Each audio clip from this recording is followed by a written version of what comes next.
Class 9 के सभी विद्यार्थियों, आज मैं आपको वार्षिक परीक्षा के लिए देख लीजिएगा, यहाँ पर हिंदी का set A, set B, set C और सेट डी, चारों पेपर एक साथ एक ही वीडियो में पूरा सॉल्यूशन दूंगा। इसके अलावा आपको कोई दूसरा वीडियो देखने की जरूरत नहीं और हिंदी में और कुछ अलग से पढ़ने की जरूरत भी नहीं है। चलिए सीरियल बाय सीरियल हम इनको अच्छे से समझ लेते हैं। तुलसीदास किस काव्य धारा के प्रतिनिधि कवि है? जो तुलसीदास है ना, वो राम भक्ति शाखा के यानी काव्य धारा के प्रमुख कवि है। वाग्य किसकी काव्य शैली है? वाग लद्दत की। दोहा छंद में कितनी मात्राएं होती है? दोहा छंद में कितनी मात्राएं होती है? तो 13 मात्राएं होती है। हुजूम के आगे कौन चल रहा था? सालिम अली। मुंह की खाना का अर्थ क्या है? देखिए, मुंह की खाना का अर्थ होता है हार जाना या हारना। ठीक है। परदादी चोर को सही रास्ते पर कैसे लाई? सहजता से बात कहकर। अगला है रिक्त स्थान, बच्चे काम पर जाते हैं। ठीक है। छंद जो है वो कितने प्रकार के होते हैं? छंद होते हैं 2 प्रकार के। तूती बोलना का अर्थ है थाक जमना। मेरे नाना जो है पक्के साहब माने जाते हैं। सालिम अली का यहाँ आखिरी पलायन है और हिंदी उपन्यास का प्रथम उपन्यास, जो हिंदी का प्रथम उपन्यास है, वो परीक्षा गुरु को बताया गया है। चलिए तो आगे बढ़ते हैं और अगला जो है हमारा वो है सही जोड़ी। ठीक है भैया, यहां से देखिए, हरीश जीवन का खंड चित्रण, इसका जाएगा खंड काव्य। हरिशंकर परसाई, इसका जाएगा आपका वसुधा। आकाश का जाएगा नभ या गगन। जनसंपर्क विभाग, बाढ़ की सूचना। गोदान उपन्यास के रचिता प्रेमचंद। मेरे बचपन के दिन महादेवी वर्मा। बढ़िया से कंप्लीट करना है, क्योंकि मैंने कहा ना अब की बार 90 पार। जिसको वास्तव में 90 से ज्यादा परसेंटेज बनानी है, जो बता रहा हूं कर लो मेरे भाई, कंप्लीट कर लो। ठीक है, समझना है, अच्छे से सॉल्यूशन दूंगा कॉपी में। जे शंकर प्रसाद छायावाद के कवि है, बिल्कुल। जहां नायक नायिका के विरह का वर्णन हो वहां संयोग श्रृंगार होता है, असत्य है। आज उपभोक्ता संस्कृति का समाज पर कोई प्रभाव नहीं है, असत्य है। प्रत्यय शब्द के पहले जुड़ते हैं, असत्य है। शंकर जो है लड़कियों के छात्रावास में ताक झाक करता था, सत्य है। किसी घटना का आंखों देखा सरस वर्णन रिपोर्टाज कहलाता है, सत्य। अगला है आपका बच्चे काम पर जा रहे हैं के कवि है राजेश जोशी। दोहा छंद में मात्रा है 24।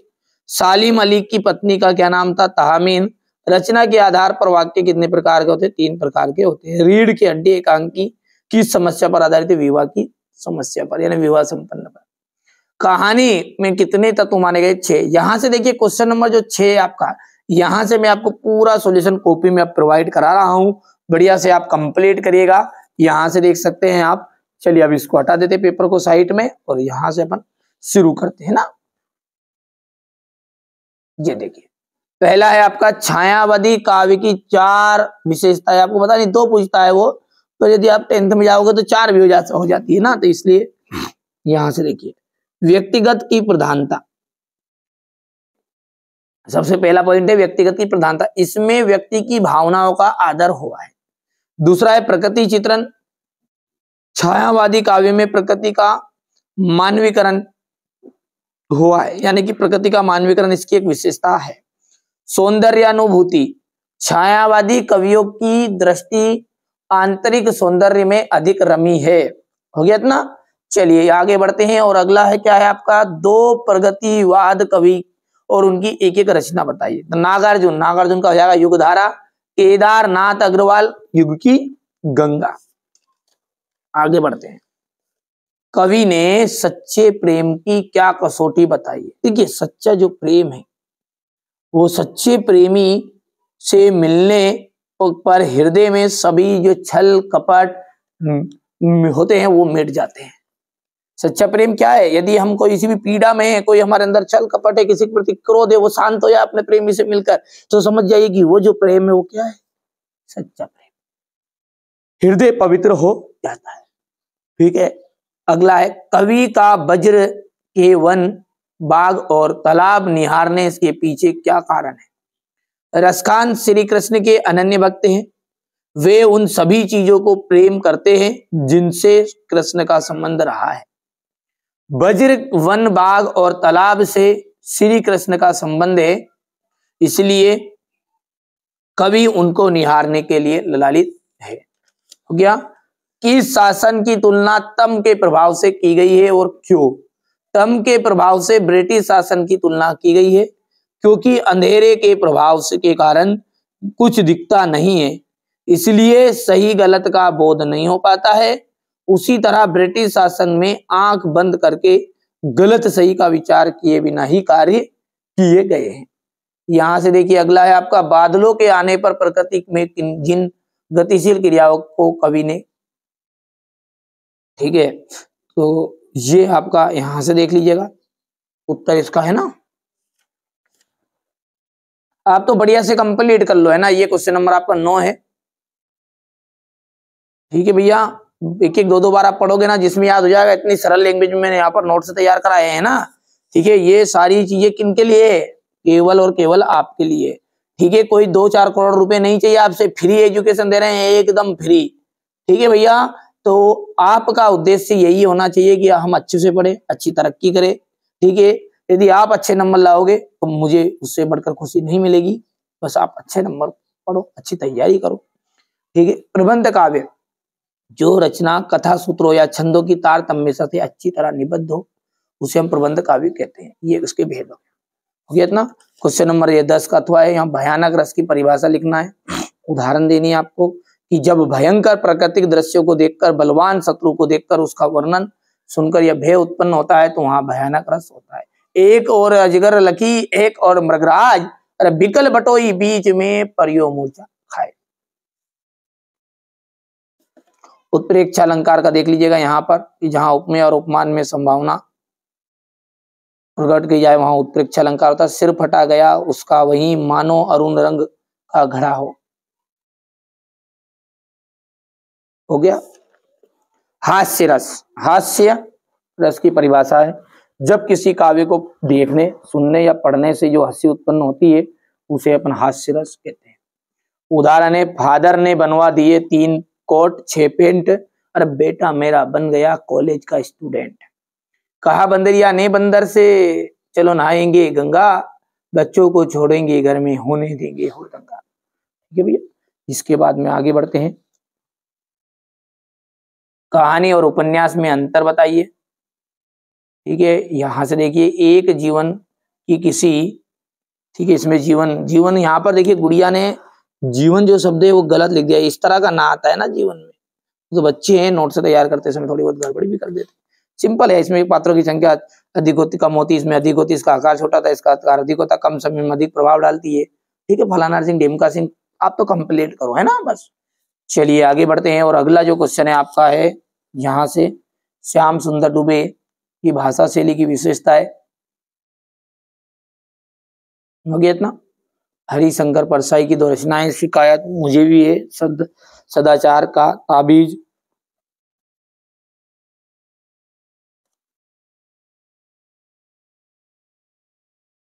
ये यहां से देखिएगा, ये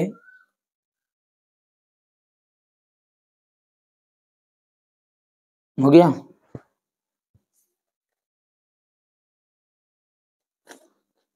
जहां से क्वेश्चन नंबर 14 आपका, ये रहा 15।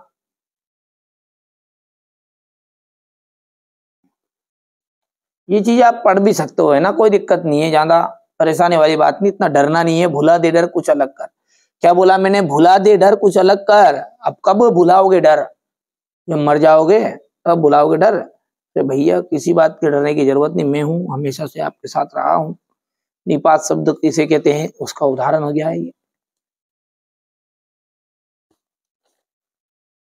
मुहावरा और लोकोक्ति में अंतर। मुहावरा एक वाक्यांश होता है, लोकोक्ति पूर्ण वाक्य होती है। देखिए, स्वतंत्र प्रयोग संभव नहीं है, स्वतंत्र संभव है। यहाँ से देख लीजिए, आप तो बढ़िया से कंप्लीट करिए ना। लेखिका मृदुला गर्ग की नानी आजादी के आंदोलन में किस प्रकार की भागीदारी रही इनकी? लेखिका की दादी के घर के माहौल पर शब्द चित्र अंकित कीजिए। हो गया इतना।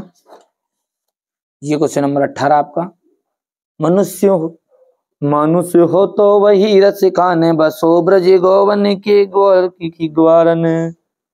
यहां से देखिए आप, है ना, थोड़ा सा इसको, मनुष्य हो तो वही रस खाने, बसो ब्रज गोकुल के गांव के ग्वारन। जो पशु हो तो कहाँ बस मेरो, जो पशु हो तो कहाँ बस मेरो, चरो नित नंद की धेनु मझारन। पावन हो तो वही गिरी को जो, कियो छहरी छत्रे पुरदन आधारन। जो खग हो तो बसेरो करो मिली, जो खग हो तो बसेरो करो मिली, कांदनी फूल के कंद की दारन। ए मानस हो तो वही रस खाने, बसो ब्रज गोकुल के गाँव के ग्वारन। ये इस तरह से आप इनको पढ़ना है ना। ये यहाँ से क्वेश्चन नंबर 19 है ना। ठीक है भैया, आप बढ़िया से कंप्लीट करो। हमारा उद्देश्य यही है कि आप अच्छी तरक्की करो, अच्छी मेहनत करो। तो ये आपका संदर्भ प्रसंग व्याख्या रहेगा इसका। ठीक है, प्रसंग भावार्थ क्या है कि रसखान प्रार्थना करते हैं कि हे ईश्वर, अगले जन्म में मैं मनुष्य का जन्म लूं, तो मेरी इच्छा है कि मैं ब्रज के गोकुल गांव में ग्वालों के साथ ही सदैव निवास करूं। हालांकि मेरे वश की बात नहीं है। मैं चाहता हूं कि यदि वसु रूप में मेरा जन्म हो तो मुझे नंद बाबा की गायों के बीच चरने का सौभाग्य प्राप्त हो। ठीक है, हो गया इतना। तो इसके बाद में यहां पर देख लीजिए,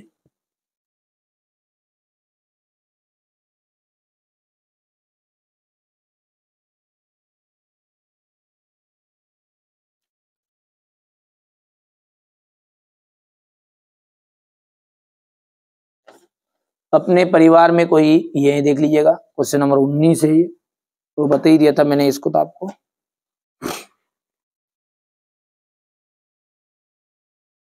यहाँ से आप बढ़िया से कंप्लीट कर लेना। और आप कहोगे तो एक 4 नंबर के जितने भी बड़े बड़े क्वेश्चन है ना, 3 नंबर 4 नंबर की, इनका सॉल्यूशन मैं अलग ही बता आपको दूंगा, है ना।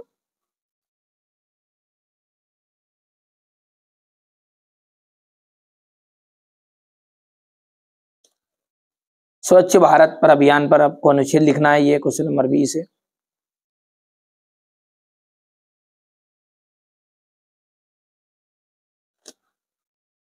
ये क्वेश्चन नंबर आपका 21 है। अच्छा, अब 21वां प्रश्न कहाँ है, तो ये 21वां प्रश्न आपको यहाँ पर मिलेगा, है ना। ये देखिए, चलिए तो अब हम सेट बी को अच्छे से समझेंगे, है ना भैया। देखिए, प्रयोगवाद के जनक माने जाते हैं। देखो, प्रयोगवाद के जनक कौन है, अज्ञे है, हेमंत रंगिनी के रचनाकार है तो माखनलाल चतुर्वेदी है। हेमंत रंगिनी के रचनाकार कौन है, तो माखनलाल चतुर्वेदी। श्रृंगार रस का स्थायी भाव, देखिए श्रृंगार रस का स्थायी भाव होता है रति। ठीक है, आज बाजार किससे भरा पड़ा है, देखो बाजार जो ना विलासिता की सामग्रियों से भरा पड़ा है। लुटिया किस प्रकार का शब्द है, आंचलिक शब्द है। एकांकी में उमा पात्र की माँ का नाम क्या है, प्रेमा है। थल थल में बसता है तो शिव। चरण सरोज पखारन लागा में रूपक अलंकार है। ठीक है, रेल जो है वो एक विदेशी शब्द है। हम हाथी पे हल ना जुत पाया, करते हम पे बेल है। डाडे तिब्बत में सबसे खतरे की जगह है। कामायानी, कामायानी क्या है, एक कामायानी जो है ना एक भैया महाकाव्य है। क्या है, महाकाव्य। चपला, चपला, तो चपला का जो मिलान करिएगा ना आप द्विवेदी युग से, चपला देवी। ठीक है, द्विवेदी युग। आकाश, आकाश का पर्यायवाची शब्द है नभ और गगन। गोपाल प्रसाद, गोपाल प्रसाद क्या थे, पेशे से वकील थे। प्रसिद्ध संत स्मरणकार, सबसे प्रसिद्ध संत स्मरणकार है महादेवी वर्मा। और चांदी का जो कटोरा है वो महात्मा गांधी को दे दिया था महादेवी वर्मा ने। ठीक है भैया, अच्छे से मैंने कहा ना अब की बार 90 बार।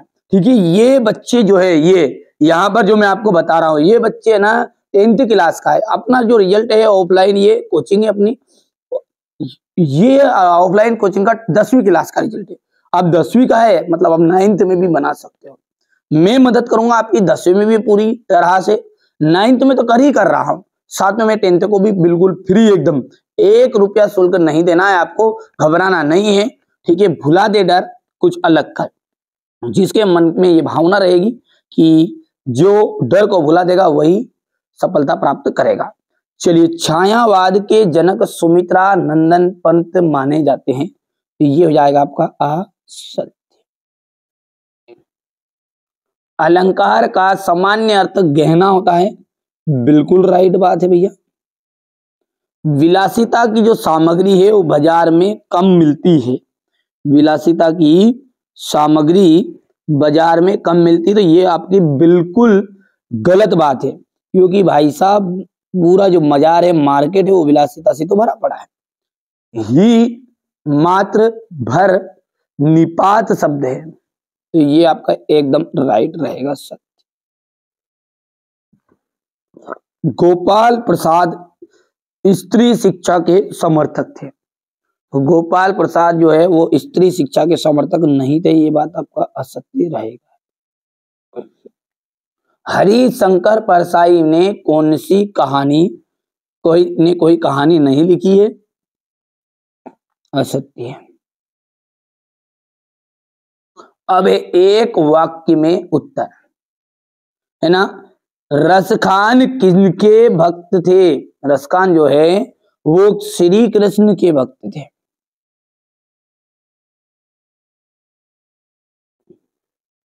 संचारी भावों की संख्या कितनी मानी गई है ना, तो संचारी भावों की जो संख्या है वो 33 आज कौन सा जीवन दर्शन आ रहा है, उपभोक्तावाद।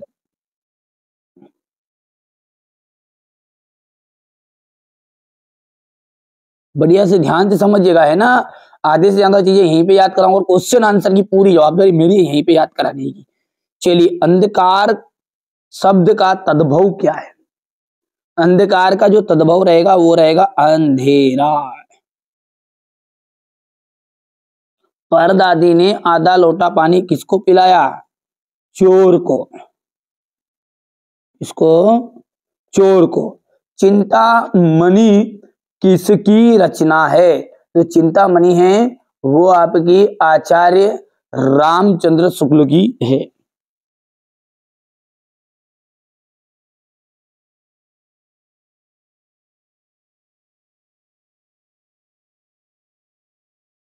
ठीक है भैया, इतनी चीजें क्लियर हैं।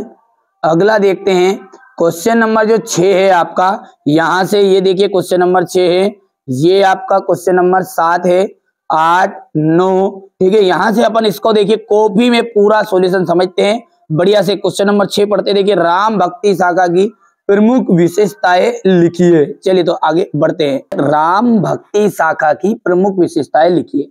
देखिए, जैसा कि प्रश्न में दिया गया है कि राम भक्ति शाखा, तो आप सिंपल सी बात कह सकते हैं कि इन कवियों के जो भगवान रहे होंगे, इन्होंने सबसे पहले किस प्राथमिकता कौन से भगवान को दी होगी, तो राम भगवान को दी होगी। तो हम पहली विशेषता यही बनेगी कि राम भक्ति शाखा के कवियों के इष्ट देव मर्यादा पुरुषोत्तम राम है। क्या है, राम भक्ति शाखा के कवियों के जो भगवान है, इष्ट देव है, वो क्या रहे, मर्यादा पुरुषोत्तम राम है। अब राम भगवान की जो भक्ति होती है ना, वो दास भाव की होती है, और कृष्ण भगवान को है ना लोग सखा के रूप में मानते हैं, दोस्त के रूप में मानते हैं, मित्र के रूप में मानते हैं। तो यहाँ पर इनकी जो भक्ति है वो दास भाव की। कौन सी, राम भक्ति शाखा के जो कवि हैं, उन्होंने जो भक्ति की वो दास के भाव की थी। अगला है, तीसरा पॉइंट देखते हैं कि इस शाखा के काव्य में राम के लोक रक्षण के रूप में चित्रण हुआ है। और अंतिम जो है चौथा बिंदु कि इस शाखा के कवियों ने प्रबंध तथा मुक्तक काव्य की रचना की। तो आप 3 पॉइंट कोई से भी कर लेना, पहला, दूसरा और चौथा। तो तीसरा आपको थोड़ा सा टफ लग रहा हो तो सिंपल पॉइंट आपको करने हैं। थोड़ा सा मैं छोटा कर देता हूं ताकि हमारे बच्चों को है ना बढ़िया से कंप्लीट समझ में आए। ठीक है, अच्छे मेहनत करिएगा आप तो। तभी जाकर आप सफलता प्राप्त करोगे। यदि हम आगे की बात करें तो अगला जो क्वेश्चन है वो अथवा रहेगा कि नई कविता की विशेषताएं लिखते हुए दो प्रमुख कवियों के नाम लिखिए। तो नई कविता की विशेषता क्या है? एक तो लघु मानववाद की प्रतिष्ठा, पहली विशेषता ये लघु मानववाद की प्रतिष्ठा, प्रयोगों में नवीनता, नए बिंबों की खोज और व्यंग प्रधान रचनाएं। फिर से बोलिए, लघु मानववाद की प्रतिष्ठा, प्रयोगों में नवीनता, नए बिंबों की खोज और व्यंग प्रधान रचनाएं। यदि हम इसके प्रमुख कवि की बात करें तो पहला कवि है भवानी प्रसाद मिश्र, जगदीश चंद्र गुप्त और दुष्यंत कुमार। बढ़िया से स्क्रीनशॉट लेते चलिए, अच्छे से तैयारी करनी है ना। चलिए अब आगे बोलते हैं, इस संसार में सच्चा संत कौन कहलाता है? ठीक है, तो इस संसार में जो पक्ष या विपक्ष के चक्कर में नहीं पड़ता, इस सच्चा संत वही है कि जो पक्ष और विपक्ष के चक्कर में नहीं पड़ता, वहां निरपेक्ष भाव से परमात्मा का ध्यान करता है, वही क्या है? सच्चा संत है। ठीक है, स्क्रीनशॉट ले लीजिए और बढ़िया से आप तो कंप्लीट करते चलिए। आगे बढ़ते हैं और अगला प्रश्न है आपका, बंद द्वार की सांकल खोलने के लिए लद्दत ने क्या उपाय सुझाया है? देखिए, ये बंद द्वार का मतलब क्या है? ये है कवयित्री यहां पर जो यहां पर जो इसका मतलब है, ठीक है, बंद द्वार का मतलब ये कि जो हमारी आत्मा है वो परमात्मा से मिल रही है, तो हमारा जो सांसारिक लगाव है उसको बंद करके परमात्मा के प्रति जो भाव जोड़ना है उसे अपन कहेंगे यहाँ पर बंद द्वार खोलना। तो जो भी मायावी अंधकार पर विजय प्राप्त कर लेगा, जो भी ये मायावी अंधकार है इस पर विजय प्राप्त कर लेगा, ज्ञानी होकर अज्ञान को दूर भगा देगा, तब उसमें सभी प्राणियों के प्रति समभाव हो जाएगा। क्या बोल रहा है, समझ में आ रहा है? कि बंद द्वार की सांकल खोलने का मतलब क्या है कि जब भी मायावी अंधकार पर विजय प्राप्त कर लेगा कोई भी, ठीक है, ज्ञानी होकर अज्ञान को दूर भगा देगा, तब उसमें सभी प्राणियों के प्रति समभाव हो जाएगा। और इस तरह कवयित्री में ने समभावी होने का उपाय सुझाया है, जिससे बंद दरवाजे की सांकल खुलेगी। बढ़िया से यहां से स्क्रीनशॉट ले लें। आगे बढ़ते हैं,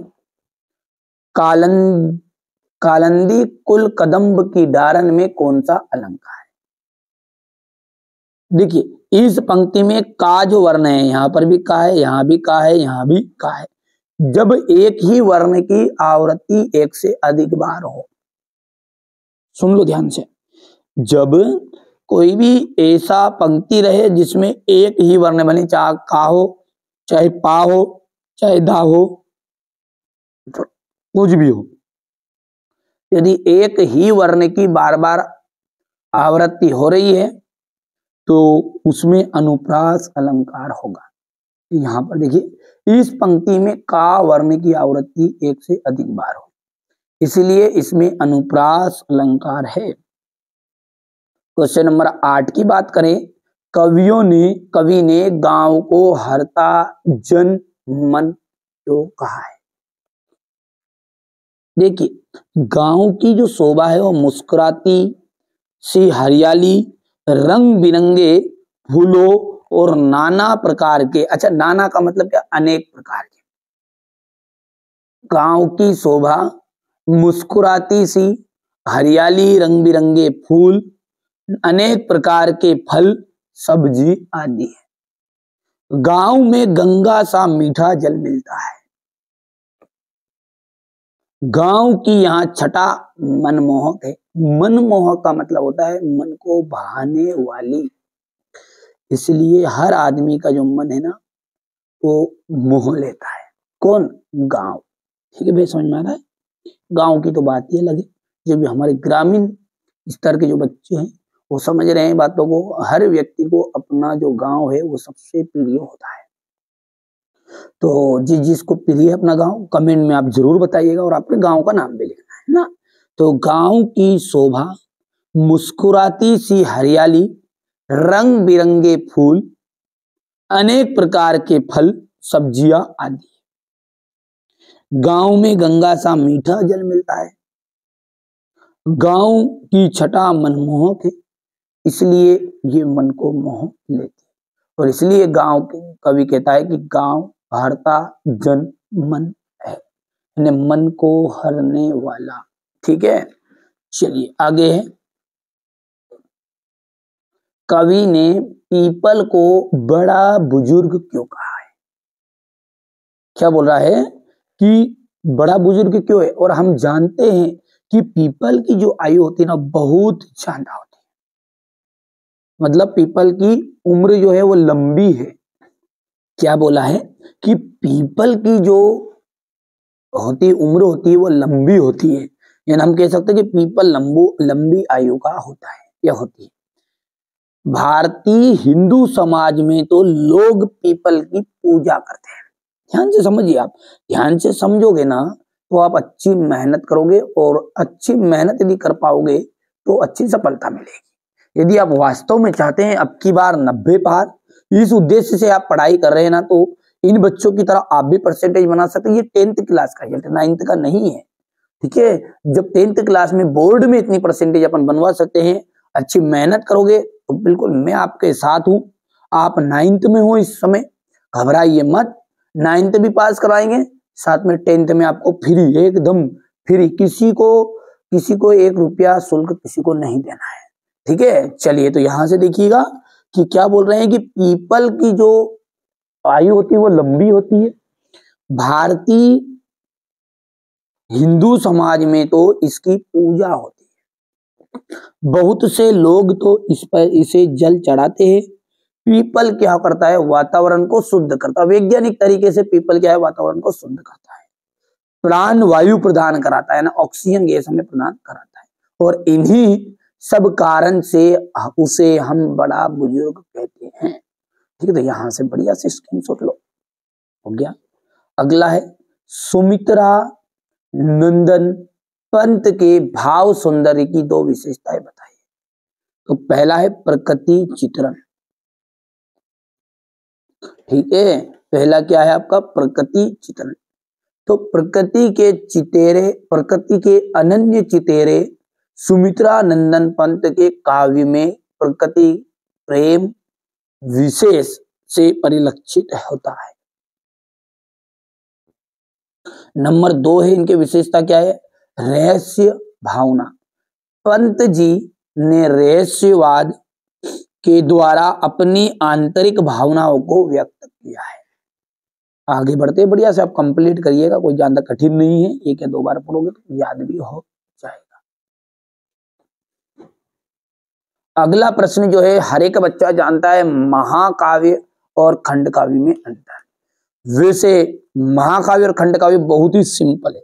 ठीक है, महाकाव्य का मैं सीधा सा उदाहरण बताऊं। एक तरफ है रामचरितमानस। रामचरितमानस क्या है? भगवान राम का जन्म कब हुआ, उनकी शादी किससे हुई, फिर उन्होंने वनवास क्यों लिया, फिर भाई साहब उन्हें, ठीक है, उन्होंने वापस सीता जी को, रावण को मारने के बाद में फिर से सीता जी को क्यों छोड़ दिया, वन में क्यों भटकने के लिए छोड़ दिया, उनके पुत्र कौन थे, ये सारा उनके जीवन में जो गाथा गाई गई वो कहलाई आपकी महाकाव्य। अब खंड काव्य क्या है? उसी रामचरितमानस में से यदि हम कह दे कि जानकी मंगल, यानी भगवान राम और सीता जी की जो शादी है उसका यदि चित्रण करते हैं केवल उस हिस्से का, तो वो कहलाता है आपका खंड काव्य। ठीक है, समझ में आ रहा, बात नहीं आ रहा है ना। और तो महाकाव्य में क्या होता है? संपूर्ण जीवन का चित्रण होता है। इसका होता है पूरे जीवन का चित्रण। खंड काव्य में क्या होगा? जीवन की किसी एक घटना का चित्रण होगा। कोई सी भी घटना उठा लो, धनुष तोड़ना, भगवान राम और सीता जी की शादी, जानकी मंगल बोल सकते। भगवान शंकर जो है और माता पार्वती ने पार्वती मंगल, ये जो है ये आपके खंड काव्य है। और रामचरितमानस हो गया हमारा, कामयानी हो गया, ये आपका महाकाव्य। अब जब महाकाव्य है, हेडिंग से याद रखो, कोई ज्यादा पढ़ने की जरूरत नहीं है। चलिए थोड़ा सा अपन है ना इसको इस पेज में समझा देता हूं मैं आपको, ताकि आपको अच्छे से समझ में आ जाएगा। चलिए यहां से देख सकते हैं अपन है ना, ट्रिक के द्वारा याद भी रखेंगे ताकि आपको जीवन भर भी याद रहे। यहां से देखिए महाकाव्य, पहला वर्ड क्या है आपका यहां पर, महाकाव्य, खंड काव्य। सबसे पहली चीज है इसमें संपूर्ण जीवन है, और इसमें कोई भी एक घटना है जीवन की। अब यहां से पकड़िए, संपूर्ण जीवन है तो भाई साहब याद रखने की ट्रिक भी बता रहा हूं, देख लीजिए ध्यान से। संपूर्ण जीवन है तो पात्र कैसे होंगे, इधर अधिक होंगे, क्योंकि इसमें सब आएगा। भगवान राम के पिताजी भी आएंगे, साफ पिताजी आ गए, फिर राम भगवान आ गए, उनके भाई आ गए, उनके गुरुदेव आ गए, अहिल्या आ गई, ठीक है, फिर भगवान राम का विवाह हो गया, सीता जी आ गई, उनकी सखी आ गई, समझ रहे हो बात को।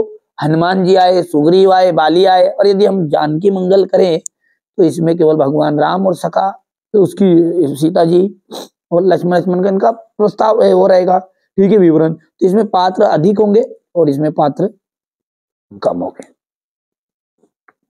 अब जब पात्र अधिक है, पूरा जीवन है, तो आकार की बात करें आपकी, आकार कैसा होगा इसका, बड़ा होगा। थोड़ा समझिए, आपके दिमाग से सोचिए, अंतर ऑटोमेटिकली। जब आकार बड़ा होगा तो इसका आकार कैसा होगा, छोटा होगा। 3 पॉइंट हो चुके। महाकाव्य में संपूर्ण जीवन का चित्रण होता है, खंड काव्य में किसी भी एक घटना का चित्रण होता है। महाकाव्य में पात्र अधिक होते हैं, खंड काव्य में पात्र कम होते हैं। इसका आकार बड़ा होता है, इसका आकार छोटा होता है। इसमें अब महाकाव्य किन पर लिखा जाता है, जिसे भगवान राम पर लिखा है, तो भगवान राम क्या होना चाहिए, महान होना चाहिए। तो हम बोल सकते हैं इसमें नायक महान होना आवश्यक है, और इसमें ऐसा जरूरी नहीं है, ठीक है। पांचवा जो है, ठीक है, पांचवा जो रहेगा उदाहरण में दे देंगे हम। उदाहरण हो गया यहां पर रामचरित मानस, यहां पर देखिए उदाहरण इसका आ जाएगा जानकी मंगल, जानकी मंगल, ठीक है। तो ये मैंने आपको बताया है महाकाव्य और खंड काव्य में अंतर। यहां से आप देख सकते हैं ना कि महाकाव्य में संपूर्ण जीवन का चित्रण है, तो खंड काव्य में किसी भी एक घटना का चित्रण है। अगला क्या है आपका, इसमें पात्रों की संख्या अधिक है तो इसमें पात्रों की संख्या कम है। इसका आकार बड़ा है तो इसका आकार छोटा है। महाकाव्य में नायक का महान होना आवश्यक है, और इसमें ऐसा जरूरी नहीं है। उदाहरण आप देख सकते हैं रामचरितमानस और जानकी मंगल। स्क्रीनशॉट लो बराबर बढ़िया से, हो गया, यहां से देख लीजिए, है ना। अब यहां पर आगे बात करते हैं अपन, तो है रौद्र रस। रौद्र का मतलब होगा कि क्रोध आना, गुस्सा आना। रौद्र क्या है कि जब किसी के अपमानजनक व्यवहार के कारण कोई आपका बार बार अपमान कर रहा है, और अपमानजनक व्यवहार के कारण या कोई भी अपने पे अत्याचार कर रहा है, उसके कारण हृदय में क्रोध का भाव उत्पन्न हो जाता है। और जब क्रोध का भाव उत्पन्न हो जाए तो आप समझ जाइए कि वहां रौद्र रस है। कौन सा रस है, रौद्र रस। तो जब किसी के अपमानजनक व्यवहार के कारण या अत्याचार के कारण हृदय में क्रोध का भाव उत्पन्न हो जाता है, वहां रौद्र रस होता है। उदाहरण क्या है आपका, उदाहरण है आपका श्री कृष्ण के सुन वचन, अर्जुन क्रोध से जलने लगे, सब शोक अपना भूल कर तल युगल मलने लगे। ठीक है, श्री कृष्ण के वचन सुनकर अर्जुन जो है ना वो क्रोध से जलने लगे थे, क्योंकि भगवान कृष्ण ने अर्जुन को फिर क्या किया, थोड़ा सा उनका अपमान कर दिया था। सब शोक भूलकर अपना भगवान कृष्ण ने कहा क्या तुम नपुंसक हो, ठीक है, तुम मर्द नहीं हो, इसका मतलब है तुम नपुंसक हो। तुम्हें कोई युद्ध क्षेत्र में पुकार रहा है, ठीक है, तुम्हारे घर में आकर घुसकर अब तुम्हें चेतावनी दे रहा है युद्ध के लिए, और तुम अभी भी सोच रहे हो कि मैं नहीं लड़ूंगा, तो भगवान ने कुछ उनका अपमान किया। तो ऐसे वचन सुनकर क्रोध से अर्जुन जलने लगे थे, और सब शोक भूलकर अपनी जो पीड़ा थी उन्हें, कि मेरे परिवार के हैं, मेरे ठीक है, बड़े भाई है ये, तो ये सब शोक अपना भूलकर करतल युगल मलने लगे थे। अच्छा, यह संसार अब हमारे शत्रु रण में मृत पड़े, करते हुए यह घोषणा वे हो गए उठकर खड़े। तो ये आपका क्या है, रौद्र रस का उदाहरण है। यहां से बढ़िया से कंप्लीट करिएगा रौद्र रस को। इसके बाद में ये उदाहरण है।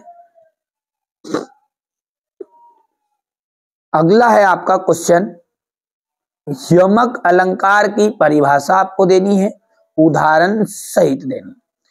तो यमक अलंकार, जहां पर एक ही शब्द बार बार आए, जहां पर एक ही शब्द बार बार आए, वहां आपका यमक अलंकार होता है, लेकिन हर बार उसका अर्थ भिन्न भिन्न हो।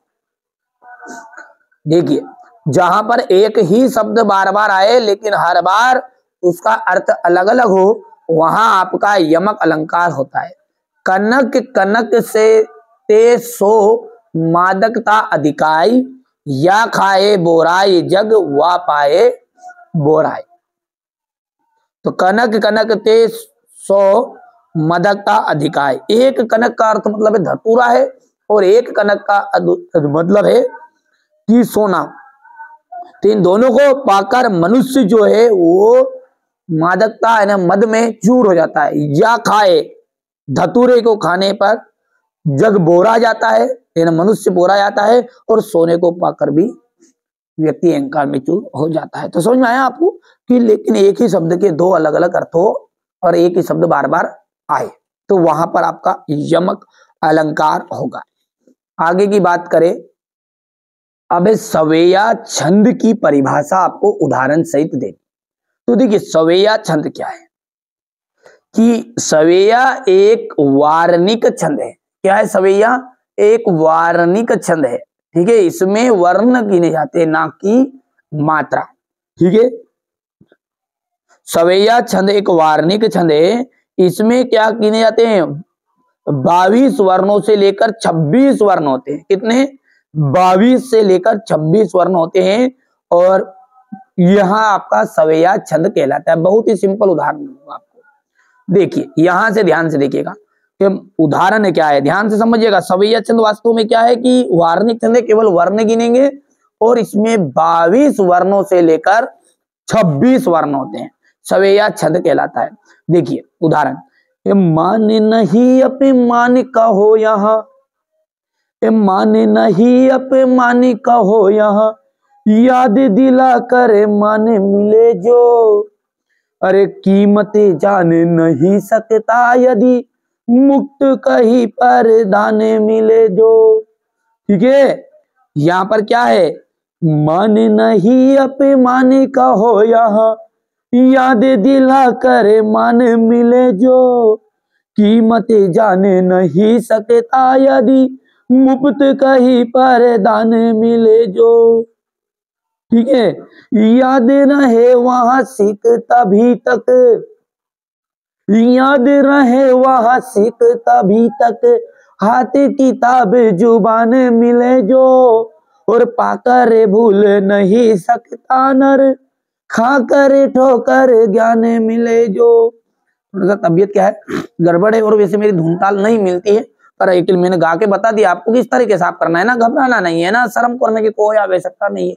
पर आप टूटली फुटली आवाज हो, चाहे आपका स्पीकर फटा हो जैसे मेरा है, ठीक है, गला फट जाए, लेकिन आप अच्छे से धुन में गाइएगा ना कि माने नहीं अपे माने कहो यहाँ, अरे याद दिला करे माने मिले जो, कीमत जाने नहीं सकता यदि मुक्त कहीं पर दाने मिले जो।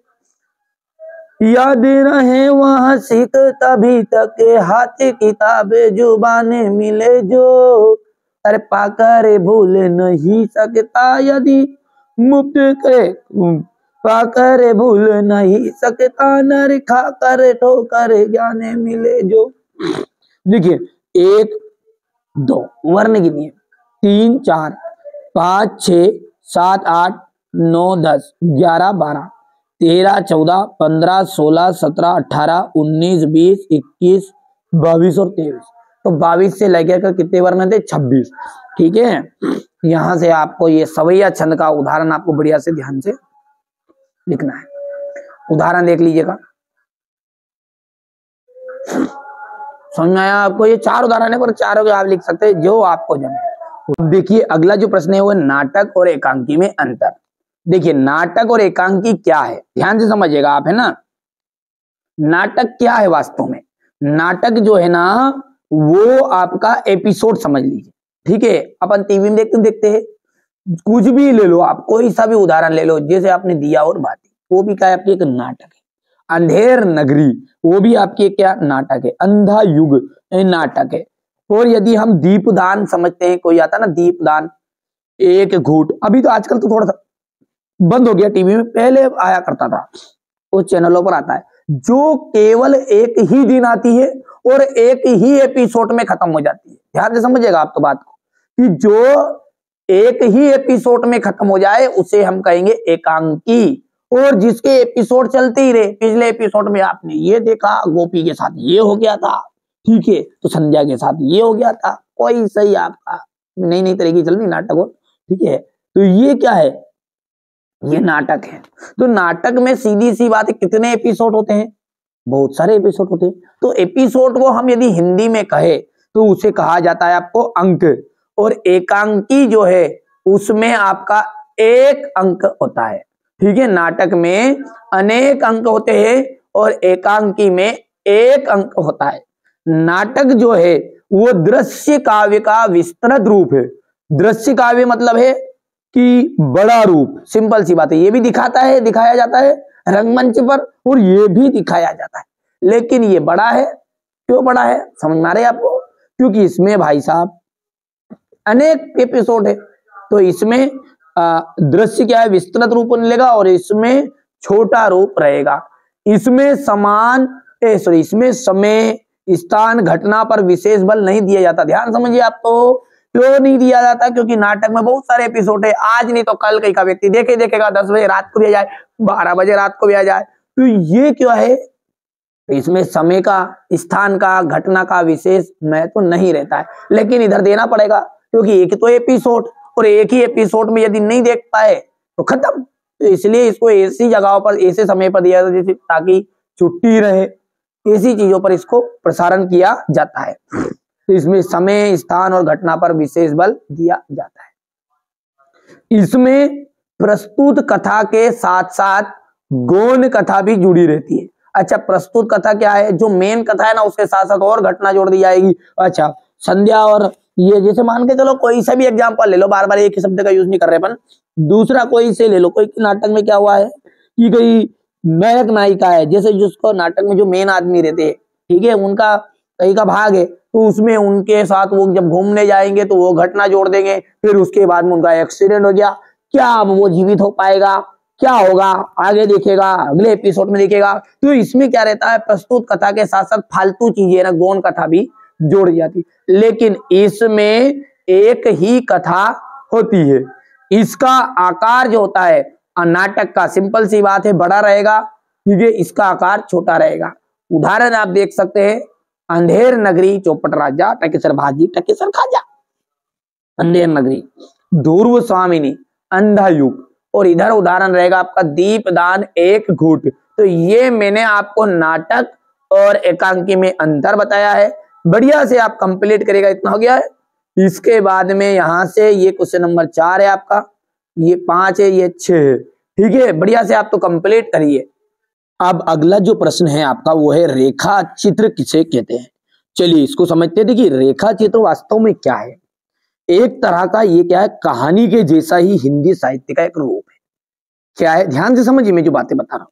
कि रेखा चित्र भी क्या है, कहानी के जैसा ही एक तरह का हिंदी साहित्य का एक रूप है। यहां नाम अंग्रेजी के स्केच स्केच शब्द की नापतोल पर गढ़ा गया है। जिसे हम साहित्य में जिसे हम रेखा चित्र कहते हैं, उसमें क्या होता है, कम से कम शब्दों में कलात्मक ढंग से कोई भी वस्तु हो, कोई भी व्यक्ति हो, उसका अंकन किया जाता है, उसका चित्रण किया जाता है। कोई भी व्यक्ति हो, वस्तु हो या कोई भी घटना हो, उसका सुव्यवस्थित अंकन किया जाता है। ठीक है, इसमें साधन शब्द नहीं, रेखाएं नहीं। ठीक है, इसमें साधन शब्द है, रेखाएं नहीं, इसलिए इसे शब्द चित्र भी कहते हैं। रेखा चित्र का क्या नाम है, शब्द चित्र रहता है। यानी हम कह सकते हैं कि रेखा चित्र जो है अंग्रेजी में स्केच इसे कहते हैं। कोई किसी भी पात्र या चित्रात्मक वस्तु का सुव्यवस्थित और आकर्षक ढंग से प्रस्तुतिकरण करना। इसमें जब रहता है ना, तो व्यक्ति को ऐसा रहता है जैसी बात कोई सी घटना में दोहरा रहा हूं, तो ऐसा रहेगा जैसे हुबहू वहीं पे, ठीक है, उसका अंकन किया गया हो, उसका चित्र हमारे सामने आ जाता है। जैसे मैंने कहा कि ठीक है, वर्ल्ड कप, अब जैसे वर्ल्ड कप कहेगा तो आपको सामने चित्र आ जाएगा कि इस साल का जो वर्ल्ड कप हुआ था किस तरीके से हुआ था। तो समझ में आ रहा है आपको। तो रेखा चित्र को हम अंग्रेजी में क्या कहते हैं, स्केच कहते हैं। ठीक है, किसी पात्र या चित्रात्मक वस्तु का सुव्यवस्थित, स्पष्ट और आकर्षक ढंग से प्रस्तुतिकरण करना ही रेखा चित्र कहलाता है। अगला है, महादेवी वर्मा की भाषा शैली की विशेषताएं बताइए। महादेवी वर्मा की जो भाषा है वो क्या है, महादेवी वर्मा की जो भाषा है वो संस्कृत, ठीक है, संस्कृत गर्भित शुद्ध साहित्य खड़ी बोली है। क्या है इनकी भाषा, संस्कृत सुस्पष्ट साहित्य खड़ी बोली है।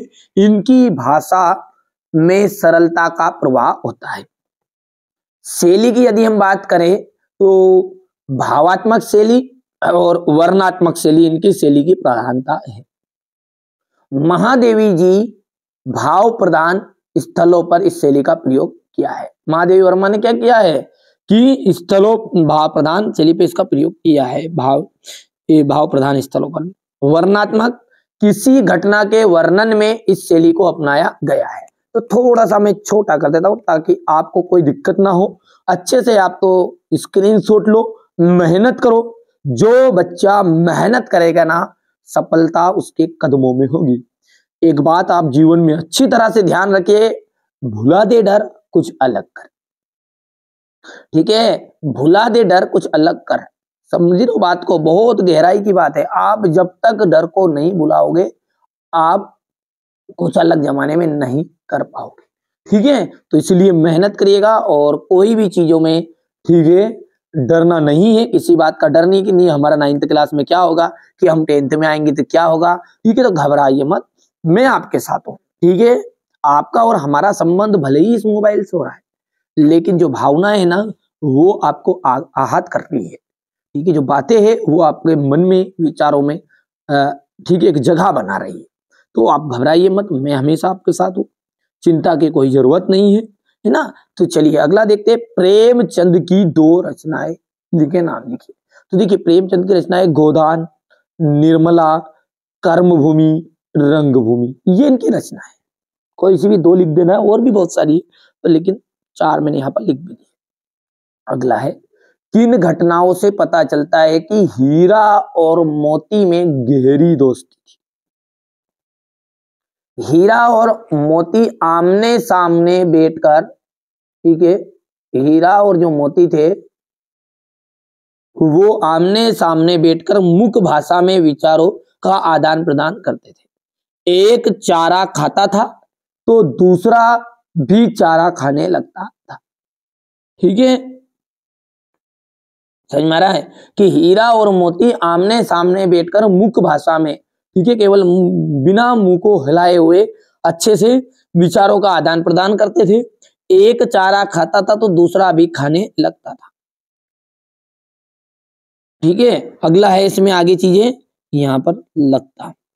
हल या गाड़ी में चलते समय हर एक चाहता कि उस पर ज्यादा वजन आए।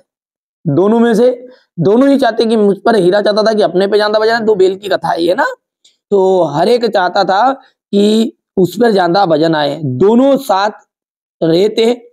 इस तरह अनेक घटनाएं ऐसी थी कि जो बता रही थी कि हीरा और मोती में गहरी दोस्ती है। ठीक है, चलिए इसके बाद में हम आगे देखते हैं, अगला जो प्रश्न है उसको समझेंगे ना। चलिए ये हो गया, स्क्रीनशॉट ले लिया आपने, आप तो बढ़िया से स्क्रीनशॉट लो, है ना भैया। चलिए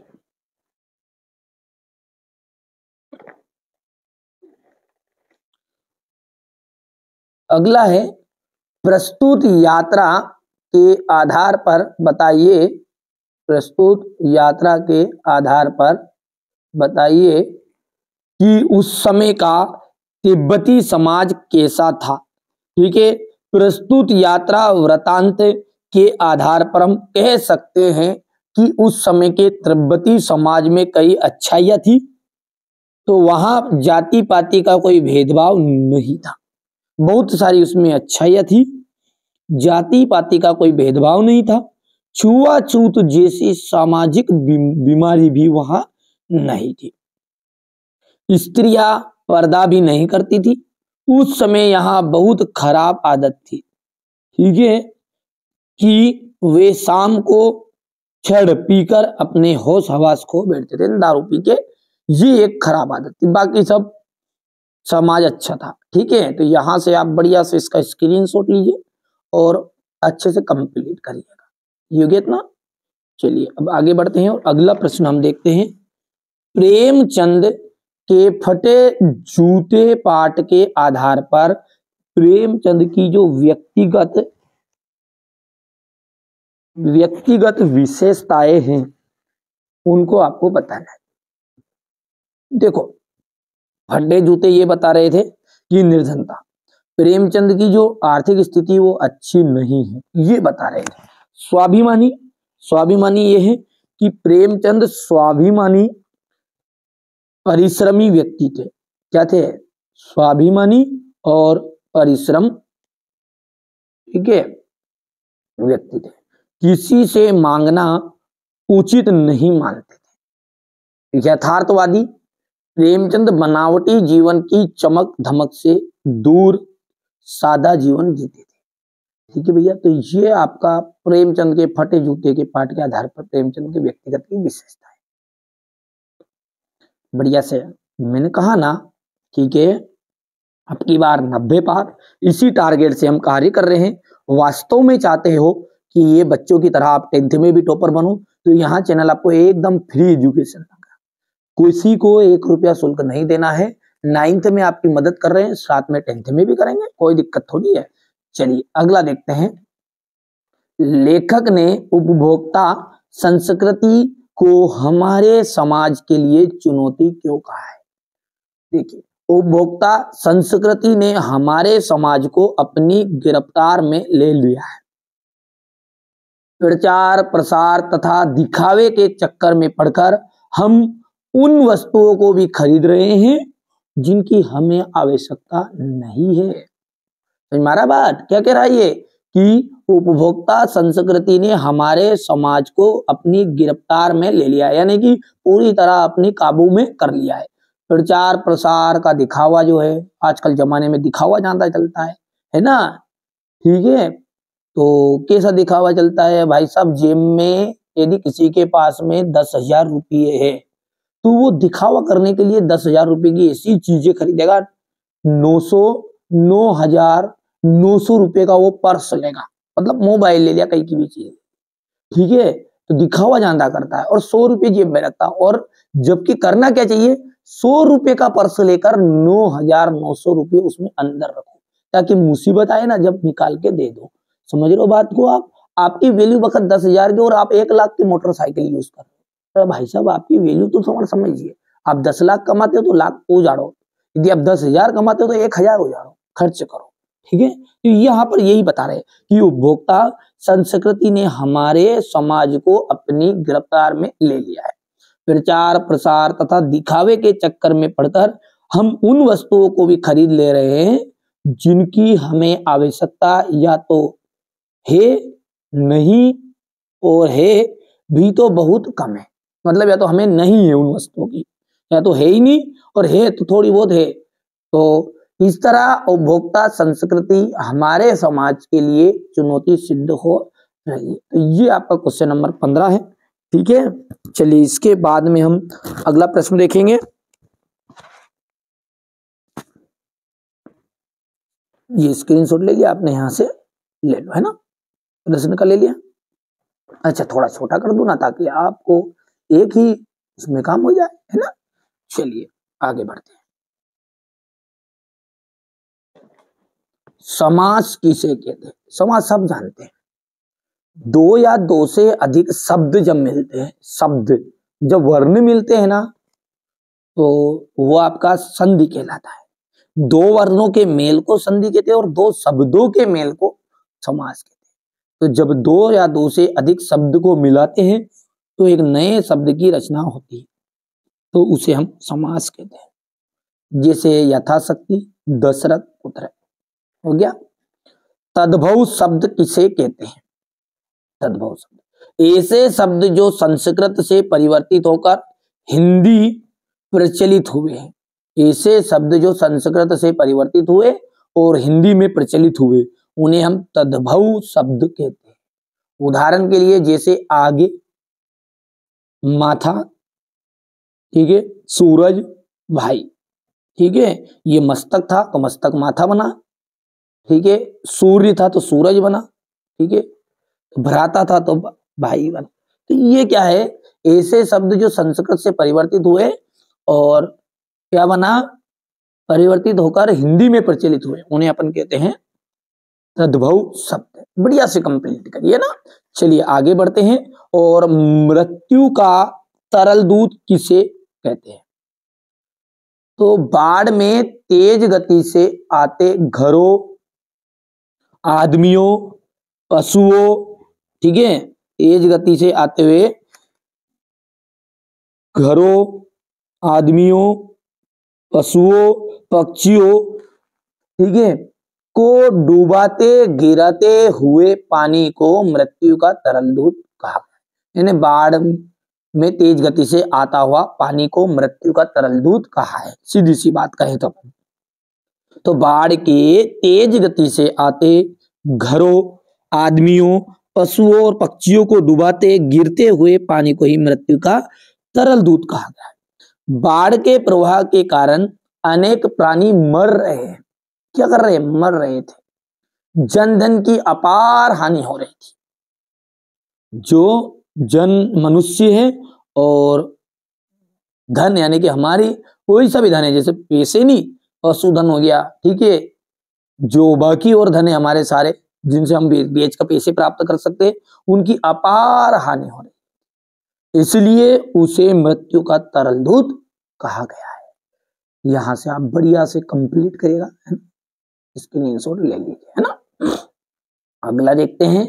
समाज में महिलाओं को उचित गरिमा दिलाने हेतु आप कौन कौन से प्रयास कर सकते हैं? तो समाज में महिलाओं को उचित गरिमा दिलाने के लिए हमारा दायित्व है कि इसका प्रारंभ घर से ही करना चाहिए, मतलब खुद के घर में। यदि हम बहन बेटी, भाई बहन को एक समान महत्व देंगे, उनका लालन पालन, शिक्षा दीक्षा में सभी में दोनों को समान सुविधाएं दे, तो इस तरीके से कैसे प्रयास करके महिलाओं को उचित गरिमा दिला सकते हैं। हो गया भैया? बढ़िया से, है ना। आगे बढ़ते हैं ना भैया। चलिए इसके बाद में अगला जो क्वेश्चन है वो यहां से देखिएगा, 18वां क्वेश्चन है आपका। और 18वां जो क्वेश्चन है वो कुछ इस तरह का रहेगा आपका। मैं पहले प्रश्न भी बता देता हूं आपको, कोई दिक्कत नहीं है ना। अच्छे से आपको मेहनत करना है जी।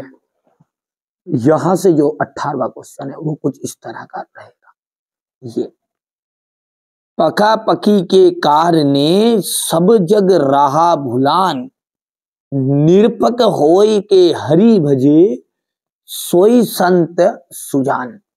समझ में रहा बात को। पखा पखी के कार ने सब जग रहा भुलान, निरपक होई के हरि भजे सोई संत सुजान। यानी कि देखिए पहले व्याख्या समझिए थोड़ा सा, भावार्थ बोलते हैं अपन इसको। कवि कहते हैं कि इस जगत में सभी प्राणी पक्ष और प्रतिपक्ष के चक्कर में भ्रमित हो रहे हैं। आशय है कि अपने और पराये का जो भाव है उसने सभी को भ्रम में डाल रखा है, और संसार का जो प्राणी है परमात्मा के भजन में लग जाता है, वहां चतुर सज्जन होता है। तो यहां से आपका ये संदर्भ है, वहां से अपने स्क्रीनशॉट भी ले लिया होगा, कोई दिक्कत नहीं है।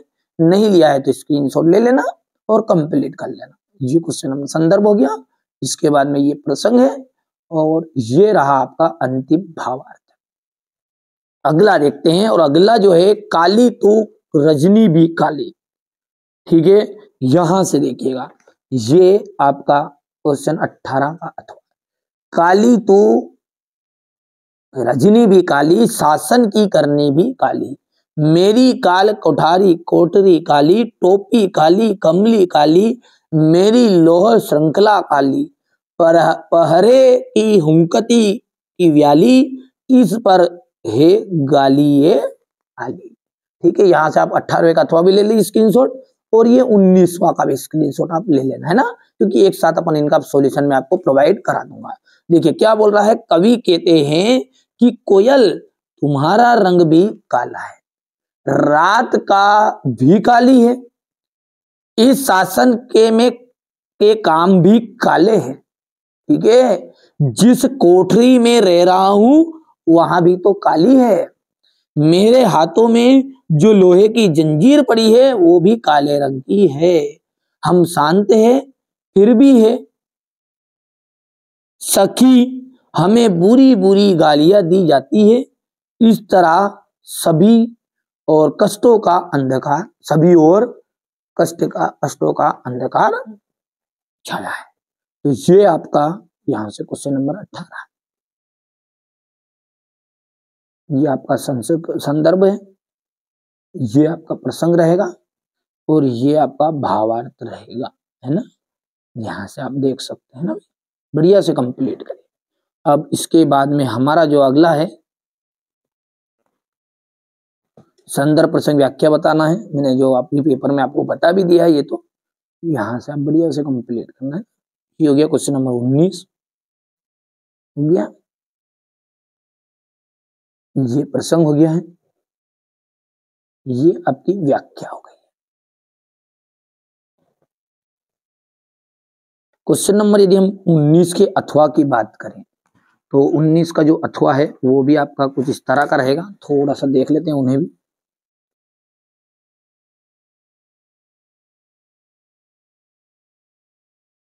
यहां से आप बढ़िया से स्क्रीनशॉट लो।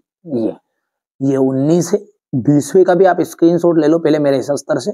ये आपका 21 रहेगा, ये इसका अथवा, ये 22 और ये अंतिम जो है आपका वो 23 रहेगा।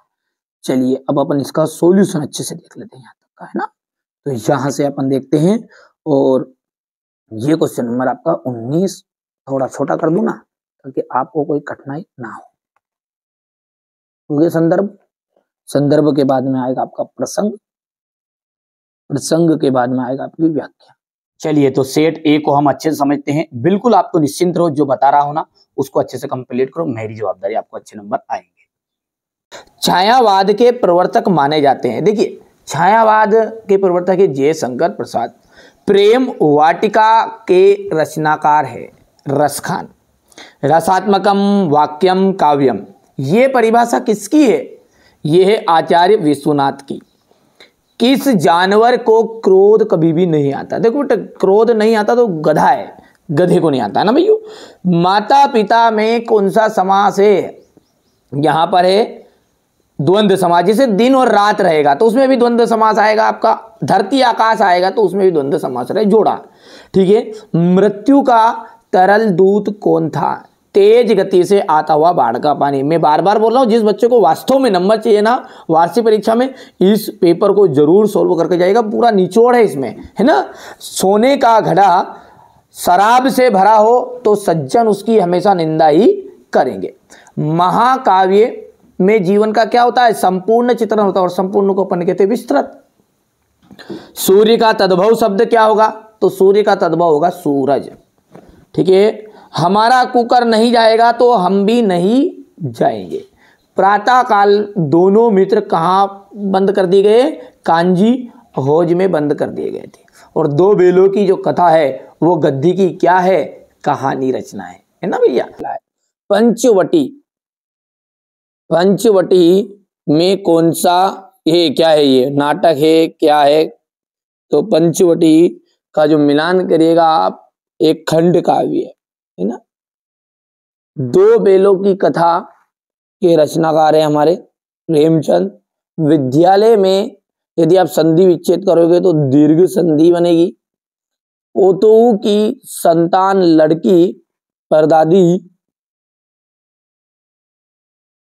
कई अंकों वाली रचना को हम नाटक कहते हैं, और टोपी आ जाएगा जूता।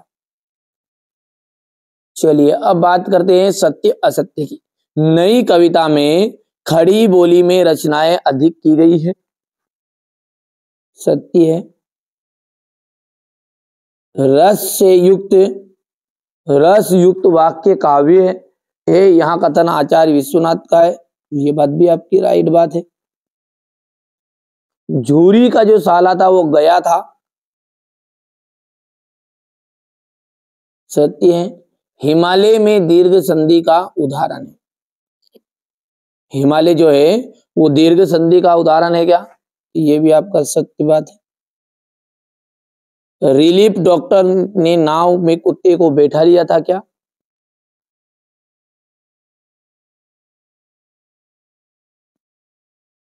और ये अंतिम जो है ये भी आपका असत्य रहेगा। बात करते हैं आगे की, तो यहां पर है आपका एक वाक्य में उत्तर। ना खाकर प्राणी क्या बनेगा, अहंकारी।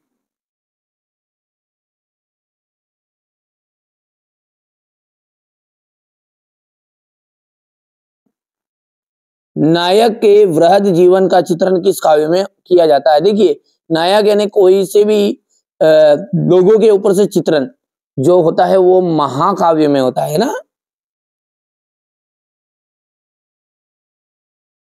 सांड को देखते ही कौन भयभीत हो गए, हीरा और मोती।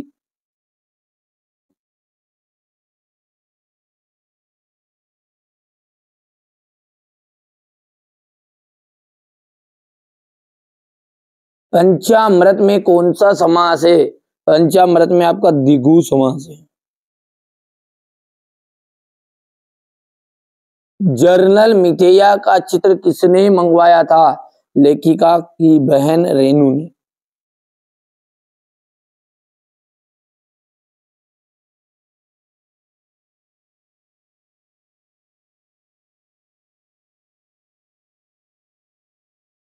हजारी प्रसाद द्विवेदी किस युग के लेखक है, छायावाद के।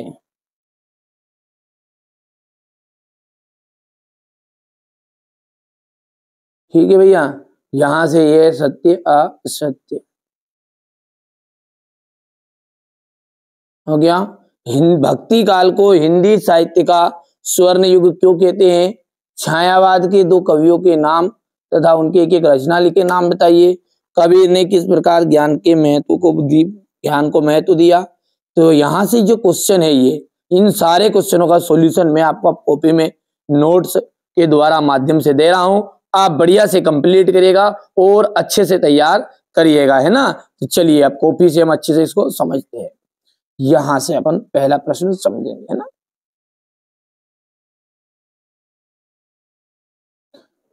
देखिए प्रश्न क्या है हमारा, भक्ति काल को हिंदी साहित्य का स्वर्ण युग क्यों कहा जाता है।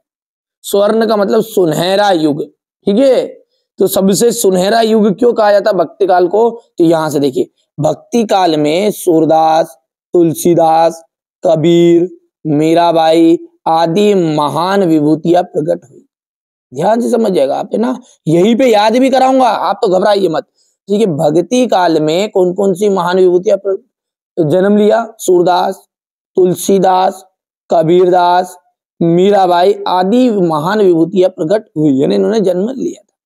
इन्होंने समाज कल्याण के लिए साहित्य की रचना की, या कि ताकि हमारा समाज आगे बढ़े, इसलिए इन्होंने क्या किया, इन्होंने साहित्य की रचना करी, मतलब उन्होंने रचना करी जो लिखे वो, जैसे तुलसीदास ने हमें रामचरितमानस दिया। इस काल में हमें बहुत अच्छे अच्छे धार्मिक ग्रंथ मिले। भक्ति काल में क्या हुआ था, बहुत अच्छे अच्छे धार्मिक ग्रंथ मिले थे। ध्यान से समझिए, यहीं पे याद करना है और समझना है तो बिल्कुल 100% दिमाग को स्थिर रखना पड़ेगा। क्या बोला है अभी तक कि भक्ति काल में सूरदास, तुलसीदास, कबीरदास जैसे महान विभूतियां प्रकट हुई। इन्होंने क्या किया, समाज के कल्याण के लिए साहित्य की रचना की। हमें इस काल में यानी कि भक्ति काल में हमें बहुत अच्छे अच्छे धार्मिक ग्रंथ मिले, जैसे रामचरितमानस, जो हमारे जीवन में एक नई दिशा और प्रकट और तथा हर समस्या का समाधान प्राप्त कराता है। एक नई दिशा प्रदान कराता है तथा हर समस्या का समाधान कराता है। इस काल में ईश्वर के प्रति उत्कृष्ट प्रेम, समानता का भाव, गुरु महिमा, अहंकार का त्याग की भावना, ठीक है, देखने को मिलती है। अतः हम कह सकते हैं कि ये जो युग है ना, ये सबसे अच्छा युग रहा। समझ में आई आपको बात? यानी कि सिंपल सी बात हम याद कहें तो हम कह सकते हैं कि इस काल में ना बहुत बड़े बड़े हमारे लिए महान विभूतियां यानी महान लोग प्रकट हुए, जैसे हमारे सूरदास जी, तुलसीदास जी, कबीरदास जी, ठीक है। इन्होंने क्या किया, हमारे समाज को आगे बढ़ाने के लिए नई नई रचनाएं लिखी। जैसे हमारे तुलसीदास जी ने बहुत अच्छा हमें धार्मिक ग्रंथ प्राप्त कराया, रामचरितमानस, श्री राम भगवान राम का जो जीवन चित्रण है उसको उन्होंने इसमें बताया है। फिर ये रामचरितमानस ना केवल हमारे जीवन में एक नई दिशा प्रदान कराता है, बल्कि हर समस्या का समाधान भी इसमें छिपा हुआ है। ठीक है भैया, तो इस काल में ईश्वर के प्रति उत्कृष्ट भक्ति भावना देखने को मिली, अहंकार के भाव का जो था उसका त्याग देखने को मिला, उत्कृष्ट प्रेम मिला, गुरु की महिमाओं का वर्णन प्राप्त हुआ। ठीक है, तो अतः अब इस तरीके से कह सकते हैं कि जो ये युग था ये बहुत ही स्वर्ण युग रहा। ठीक है भैया, अब आप यहां से बढ़िया से इसका स्क्रीनशॉट लीजिए।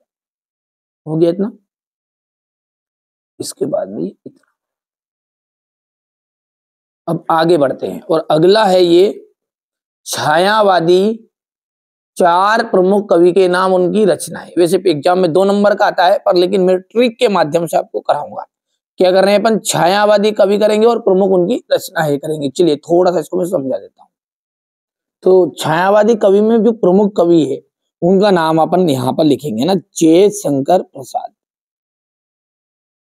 जयशंकर प्रसाद। अब इसको ट्रिक के माध्यम से अपन समझेंगे ना। जयशंकर प्रसाद क्या करिए, आप मेरा नाम समझिए उदाहरण के लिए, है ना। अब मैंने क्या किया, अब बड़े बड़े जो रहता ना अमीर लोग, उनके वहां पर अपन देते नहाने के लिए स्विमिंग पूल होता है। क्या होता है, स्विमिंग पूल होता है। अब लेकिन आप सब अपन गरीब लोग तो अपने पास कहाँ स्विमिंग पूल, तो ये जो स्विमिंग पूल है ये मैंने क्या किया, मेरे घर के आगे खुदवाया जेसीबी से गड्ढा। ठीक है, और गड्ढे में यहां से मैंने पाइप लगवाए। ध्यान से समझिएगा, ट्रिक के माध्यम जीवन भर याद रहेगा। ठीक है, उसमें अपन ने पानी छोड़ दिया ट्यूबवेल का, बोरवेल का। अब ये ऊपर से आया तो ये किसकी तरह हो गया है, ऊपर से जब गिर रहा है तो उसे अपन कहते हैं झरना। क्या बन गया भैया, वो झरना। ठीक है, अब एक लड़की जो आई थी, कौन लड़की थी, कामयानी नाम की लड़की। अब वो भी कोई दूसरे गांव की थी, परगांव की। तो उसने क्या किया, मेरा जो झरना था उसको देखा और उसका मन करा साहब कि थोड़े से देर इसमें नहा लिया जाए, क्योंकि स्विमिंग पूल बोलते हैं अपन अच्छी अच्छी जगहों पर नहाने जाते। तो ये कौन थी लड़की, कामायनी। ध्यान दीजिएगा, है ना, क्या नाम थी लड़की का, कामायनी। ये कामयानी लड़की जो थी, ये अपने अपने अपने जो बाल थे उसको लहरा रही थी। किसमें लहरा रही थी? मेरे झरने में। तो यहाँ पर अपन बोल सकते लहर। किसमें लहरा रही थी भैया? झरने में। ठीक है भैया, तो कामयानी, लहर, झरना, इतनी चीज समझ में आई तो हाँ बोलो आप तो। ठीक है, कामयानी नाम की लड़की बालों को लहरा रही थी। किसमें लहरा रही थी? मेरे झरने में लहरा रही थी। अब भाई साहब आपको तो पता है, फिर गांव के लोगों को तो बिल्कुल खल्ला निकल जाता है ना। तो भैया जो दिया नहीं एक मिला के, तो इतने पैसे लगाए और तो यहाँ पे गंदीवाड़ा करना ही नहीं। तो लहर कामयानी नाम की लड़की थी, बालों को लहरा रही थी। किसमें लहरा रही थी? झरने में लहरा रही थी। मैंने जो दी तो तोड़ दी उसकी पासू। क्या तोड़ दी? पासू। ठीक है, तो उसके निकल आए आंसू। तो बात खत्म। तो कामयानी, लहर, झरना, आंसू, जीवन भर भूल जाओ तो गारंटी। जैसे स्विमिंग पूल याद आएगा, लड़की का नाम बताओ, जल्दी बताओ जल्दी बताओ। कामयानी क्या कर रही थी? बालों को लहरा रही थी। उन्होंने की लहर। किसमें लहरा रही थी दादा? स्विमिंग पूल नहीं था अपना, तो अपन गरीब लोग ने क्या बनाया था? झरना। तो झरना में अब मैंने तोड़ दी क्या उसकी? पासू। पासू बोलते हैं हड्डियों को, ठीक है, पीछे वाली। तो पासू और निकल गए उसके आंसू। तो ये हो गया छायावाद का एक प्रमुख कवि। ठीक है, अब नाम दूसरा है सूर्यकांत त्रिपाठी निराला। सूर्यकांत त्रिपाठी निराला। जैसे कि इसके नाम में ही निराला है तो काम भी निराला ही होगा, है ना। और ये जब इसकी सगाई करवाई गई किसकी? सूर्यकांत त्रिपाठी निराला की। तो इन्होंने क्या किया? दो ही चीज ली। आज के जमाने में तो साहब बिल्कुल सोने की अंगूठी ने क्या क्या, तो इन्होंने एक जो सोने की परत जमानी, पीतल की अंगूठी ले गया। तो अंगूठी को हम कहते हैं अनामिका। क्या कहते हैं? अनामिका। ठीक है, उंगली में अंगूठी, अंगूठी में आपके हिसाब से देख लो क्या है। ठीक है, अनामिका। और ये रह गया प्रसाद के लिए ले जाना पड़ता, बतासे बोलती है जिनको। तो ये प्रसाद लेके गया परमल की, और परमल जो थे वो भी थोड़े गीले थे, इसलिए वो बन गए परमल, नहीं वो परिमल हो गए। ठीक है, तो सूर्यकांत त्रिपाठी निराला की सगाई हुई, नाम निराला तो काम सबसे बड़ा निराला। सगाई में क्या लेके गए? ये केवल अनामिका, और प्रसाद में परिमल की प्रसाद ले गए। चलिए आगे बढ़ते। दो ये उस्तादों को लेके गए, महादेवी वर्मा। सगाई में मेहमान में महादेवी वर्मा। महादेवी वर्मा केवल बालों को ही निहारने में ले गई, तो मेरे रेशम जैसे बाल, न जाने किसका कमाल। तो ये निहार और रश्मि, रश्मि का मतलब रेशम समझ लो, तो रेशम जैसे बालों को निहारने में ही रह गई। समझ में आ रहा तो हाँ बोलो आप जल्दी से। क्योंकि मेरा उद्देश्य ये है कि आप थोड़ा सा समझ में आ जाए और याद आपको थोड़ा बहुत रह जाए। चौथा जो है सुमित्रा नंदन पंत। सुमित्रा नंदन पंत में कुछ नहीं, इन्होंने धली एक वीणा और आज के युग की वाणी बोलने लगी। युग वाणी। बस ये चार आपके एग्जाम में आते हैं, और चारों में से एक एक नंबर में कभी पूछ भी लेता है कि कामयानी किसकी रचना है। ठीक है, याद रहेगा आपको। तो मैंने थोड़ा सा प्रयास किया है, ऐसा नहीं है कि साहब याद ही करा दिया होगा। अब आपके स्तर से आपने ध्यान से समझा होगा तो याद भी हो गया होगा। तो जयशंकर प्रसाद के क्या बन गया है? कामयानी, लहर, झरना, आंसू। ये मेरी ट्रिक के माध्यम से याद रखना। क्या लिखोगे? कामयानी, लहर, किसमें लहरा रही थी? झरने में, तोड़ दी पासू, निकल गए आंसू। ठीक है, सूर्यकांत त्रिपाठी निराला, अनामिका और परिमल। महादेवी वर्मा का जाएगा निहार और रश्मि। सुमित्रा नंदन पंत का जाएगा वीणा और युग वाणी। तो ये बढ़िया से आप स्क्रीनशॉट ले लो, है ना। इसके बाद में हम आगे की बात करें तो यहां पर आपका अगला जो प्रश्न है वो रहेगा। क्या है प्रश्न? ध्यान से समझते हैं। कबीर ने किस प्रकार के ज्ञान को महत्व दिया है? कबीर ने भेदभाव, छल कपट, सांप्रदायिकता से रहित, रहित का मतलब होता है इन सबको छोड़कर। ठीक है, इन सब ये सब भाव उसमें नहीं होना चाहिए। यानी सभी से क्या होना चाहिए? प्रेम होना चाहिए, सभी का के प्रति मन में दया होनी चाहिए। ठीक है, तो ये कबीर ने भेदभाव, छल कपट, सांप्रदायिकता से रहित शुद्ध ज्ञान को महत्व दिया है। किसको महत्व दिया समझ में आया है कि उन्होंने भेदभाव, छल कपट और सांप्रदायिकता से रहित शुद्ध ज्ञान को महत्व दिया गया है। संसारिक जो व्यक्ति है उसको अनावश्यक माया मोह में फंसकर बकवास करते रहते हैं। जो संसारिक व्यक्ति होते हैं ना, वो फालतू के मोह माया में पड़ जाते हैं, ठीक है, और उनकी ओर ध्यान देना व्यर्थ है। ये सब कौन कह रहे हैं? कबीरदास जी कह रहे हैं। जैसे कई लोगों को देखा हुआ है ना कि कई लोग ऐसे होते हैं कि उनकी आंखों से कोई व्यक्ति है, जैसे उसका बहन पुत्र होगा, चाहे उसका पति होगा, ठीक है, या उसका भाई होगा, ठीक है, वो थोड़ी बहुत देर कहीं भी बाजार ही गया, मान के वो बाजार ही गया ना, तो 10 मिनट 15 मिनट उसने बोला कि हम 1 घंटे में आ जाऊंगा, और 1 घंटा बाद नहीं था, नहीं तो तुरंत मोबाइल लगा जान के तोपखा हो गया होगा, बिल्कुल साफ गड़बड़ हो गई। तो ये क्या है? अनावश्यक प्रेम है, ठीक है। तो यही क्या है आपका? अनावश्यक मोह माया, फालतू की मोह माया, इतनी ज्यादा नहीं होना, फिक्र करो, कम करो, ठीक है भाई साहब।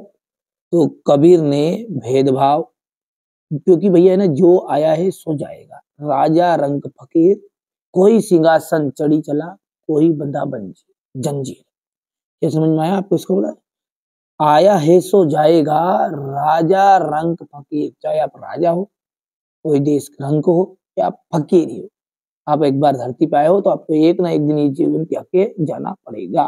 तो इसका क्यों चिंता कर रहे हो? मरना सबको एक दिन है, मौत लिखी होगी ना, तुम 7 तालों में रोक लोगे, जब भी आ जाएगी।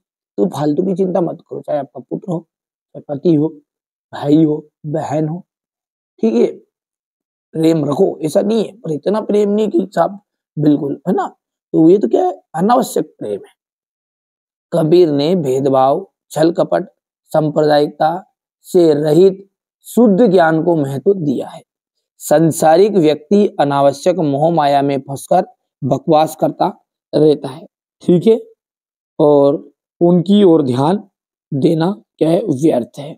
समझ में आया? हाँ, यहाँ तक तो हाँ कर दो, ठीक है। चलिए अब आगे बढ़ते हैं, और अगला जो प्रश्न है हमारा वो है क्वेश्चन नंबर 7। कवयित्री लद्दाख द्वारा मुक्ति के लिए किए जाने वाले प्रयास व्यर्थ क्यों जा रहे हैं, है ना। तो यहां पर देखिए, कवयित्री के परिपक्व प्रयास नहीं है, कवयित्री के द्वारा के परिपक्व प्रयास नहीं है, यानी कि पूरी तरह से पक्के प्रयास, उन्होंने कच्चे अधूरे प्रयास किए। जैसे मिट्टी के कच्चे सकोरे से पानी टपकता है, ठीक है, वैसे ही कच्चे प्रयासों से मुक्ति कभी भी नहीं मिल पाती। साधना के द्वारा ठोस प्रयत्नों से ही मुक्ति मिलती है। क्या बोल रहा है, समझ में आ रहा है आपको? ठीक है, तो थोड़ा सा और अच्छे से एक्सप्लेन कर लेता हूं। देखिए यहां पर ये बोल रहा है कि जो कवयित्री वो घर जाने की इच्छा थी, उसके अंदर परमात्मा से मिलन की इच्छा थी, ठीक है। लद्दत का मतलब होता है घर जाने की इच्छा, अब घर जाने की इच्छा का मतलब होता है परमात्मा से मिलन। तो ईश्वर या परमात्मा से विलन है, मिलन का अर्थ होता है मतलब लद्दाख का। तो कवयित्री इस संसारिक मोह माया के जाल से मुक्ति चाहती थी, अर्थात परमात्मा से मिलन का लिए मोक्ष प्राप्त करना चाहती थी। तो यहाँ पर जो रहे उसके प्रयास अधूरे क्यों रहे? क्योंकि उन्होंने पूरे अच्छे से प्रयास नहीं किए, अधूरे प्रयास किए हैं। जैसे मिट्टी के कच्चे सकोरे से, कच्चा कोई का घड़ा है मिट्टी का, उस घड़े में से पानी तो टपकेगा ही टपकेगा, ठीक है, वैसे ही उनके भी कच्चे प्रयासों से मुक्ति नहीं मिल पा रही है। साधना के द्वारा ठोस प्रयत्नों से ही हमें मुक्ति मिलती है।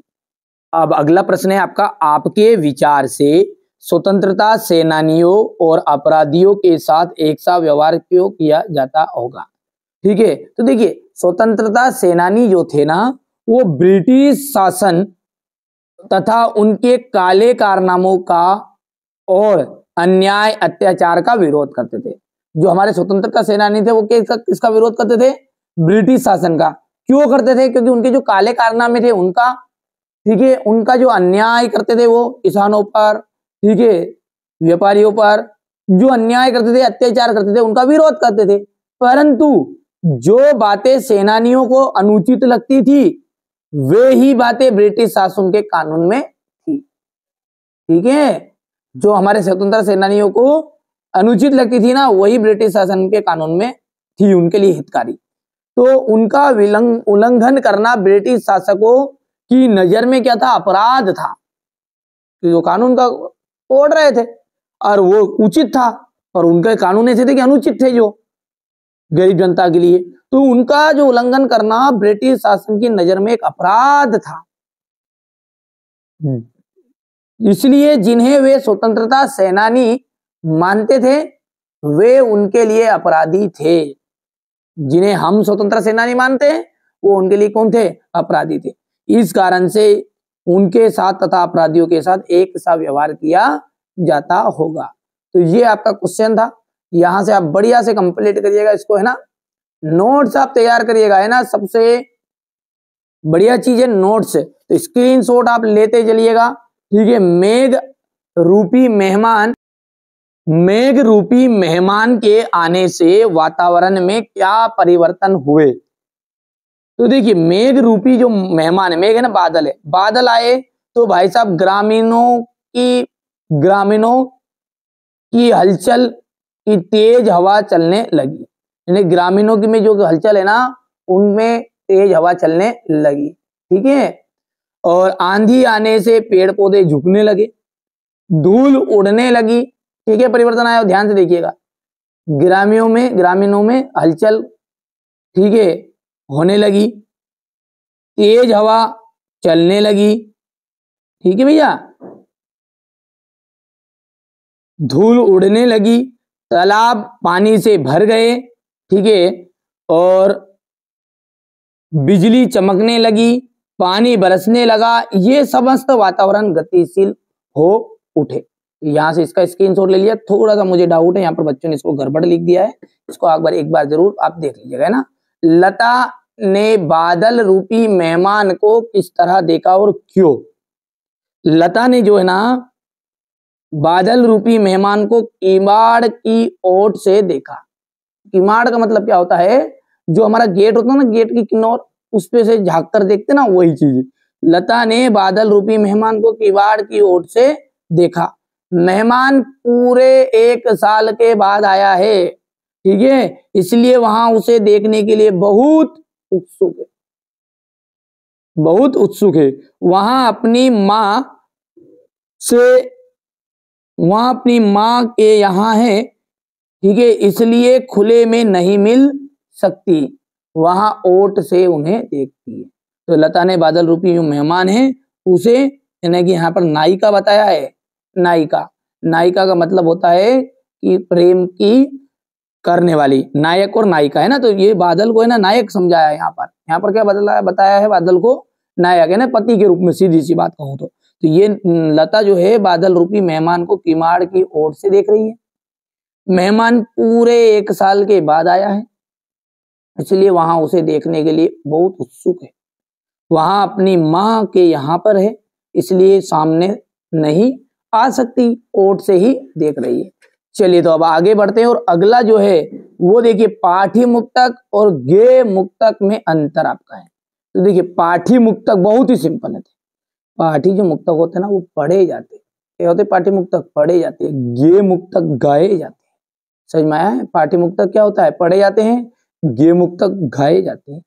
इसमें ले, तुक, छंद आदि का ध्यान रखा जाता है, और गे मुक्तक में आदि का ध्यान नहीं रखा जाता इधर, और इधर पूरा ध्यान रखना पड़ता है सुर ताल, क्योंकि गाए जाएंगे तो सुर ताल का ध्यान रखना पड़ेगा।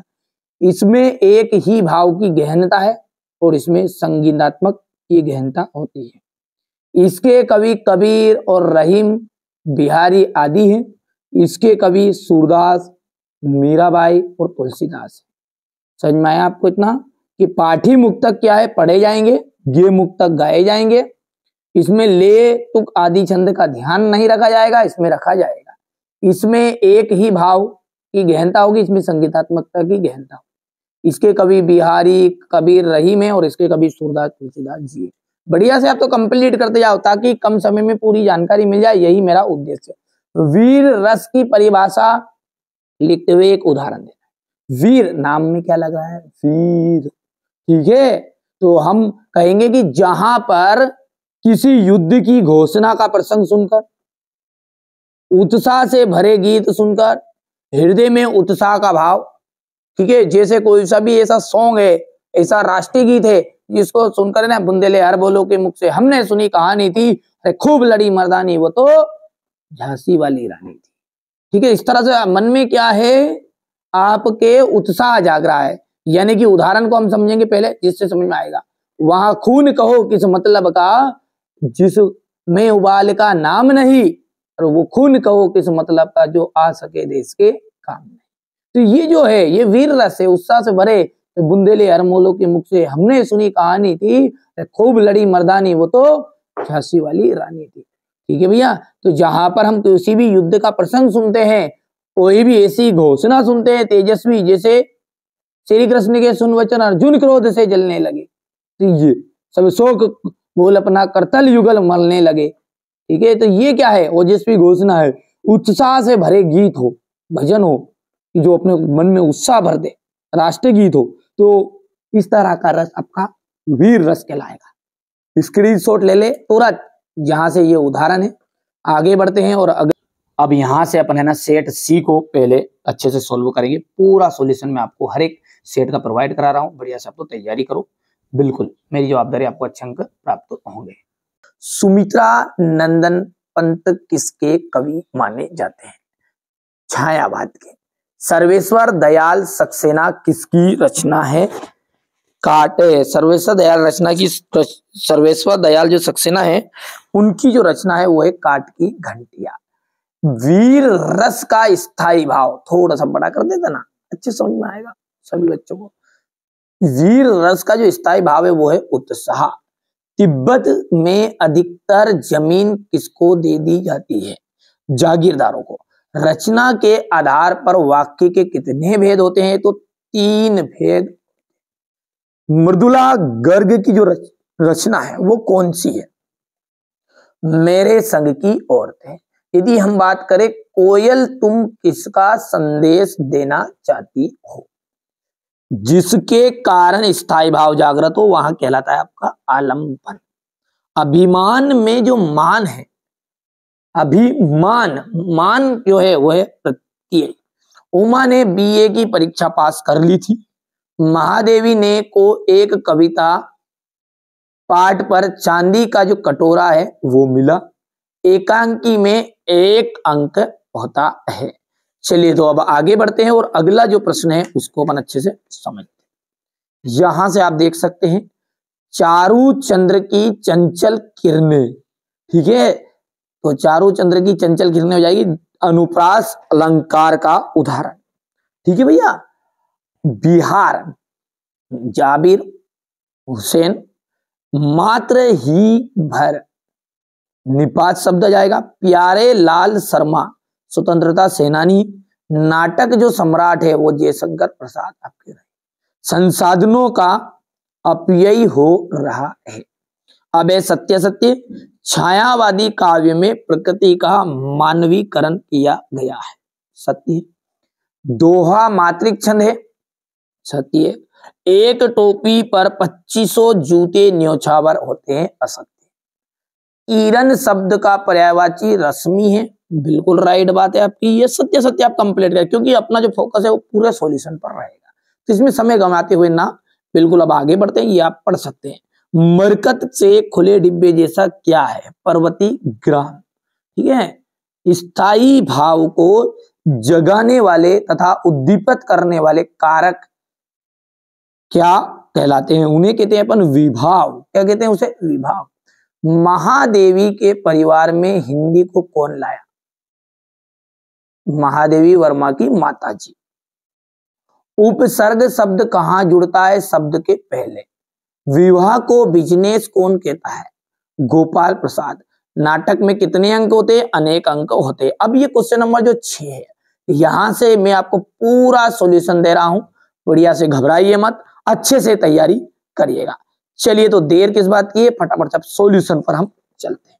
यहां से देखिए पहला जो है आपका वो प्रश्न है भक्ति काल की विशेषताएं, और नाम क्या है, भक्ति काल है। तो भक्ति काल है तो भक्ति की प्रधानता तो रहेगी रहेगी, है ना। साकार और निराकार ब्रह्मा की इसमें उपासना की गई। पहली सबसे पहली विशेषता क्या रही इस काल की, ठीक है। तो साकार और निराकार ब्रह्मा की इस काल में उपासना की गई। रहस्यवादी कविताओं का प्रारंभ हुआ। शस्त्र काव्य शैलियों का प्रयोग करना, लोक कल्याण का कार्य प्रशस्त करना, आध्यात्मिकता तथा सदाचार की प्रेरणा, तो ये आपकी भक्ति काल की प्रमुख विशेषता है। बढ़िया से इसे कंप्लीट करिएगा यहां से, ठीक है। ये आपका क्वेश्चन नंबर 4 है, ये 5। चलिए और आगे बढ़ते हैं, और अगला है आपका सगुन भक्ति धारा काव्य धारा के प्रमुख कवि के नाम और उनकी रचनाएं। तो देखिए सगुन में क्या है, जिन्होंने भगवान को साकार रूप में माना।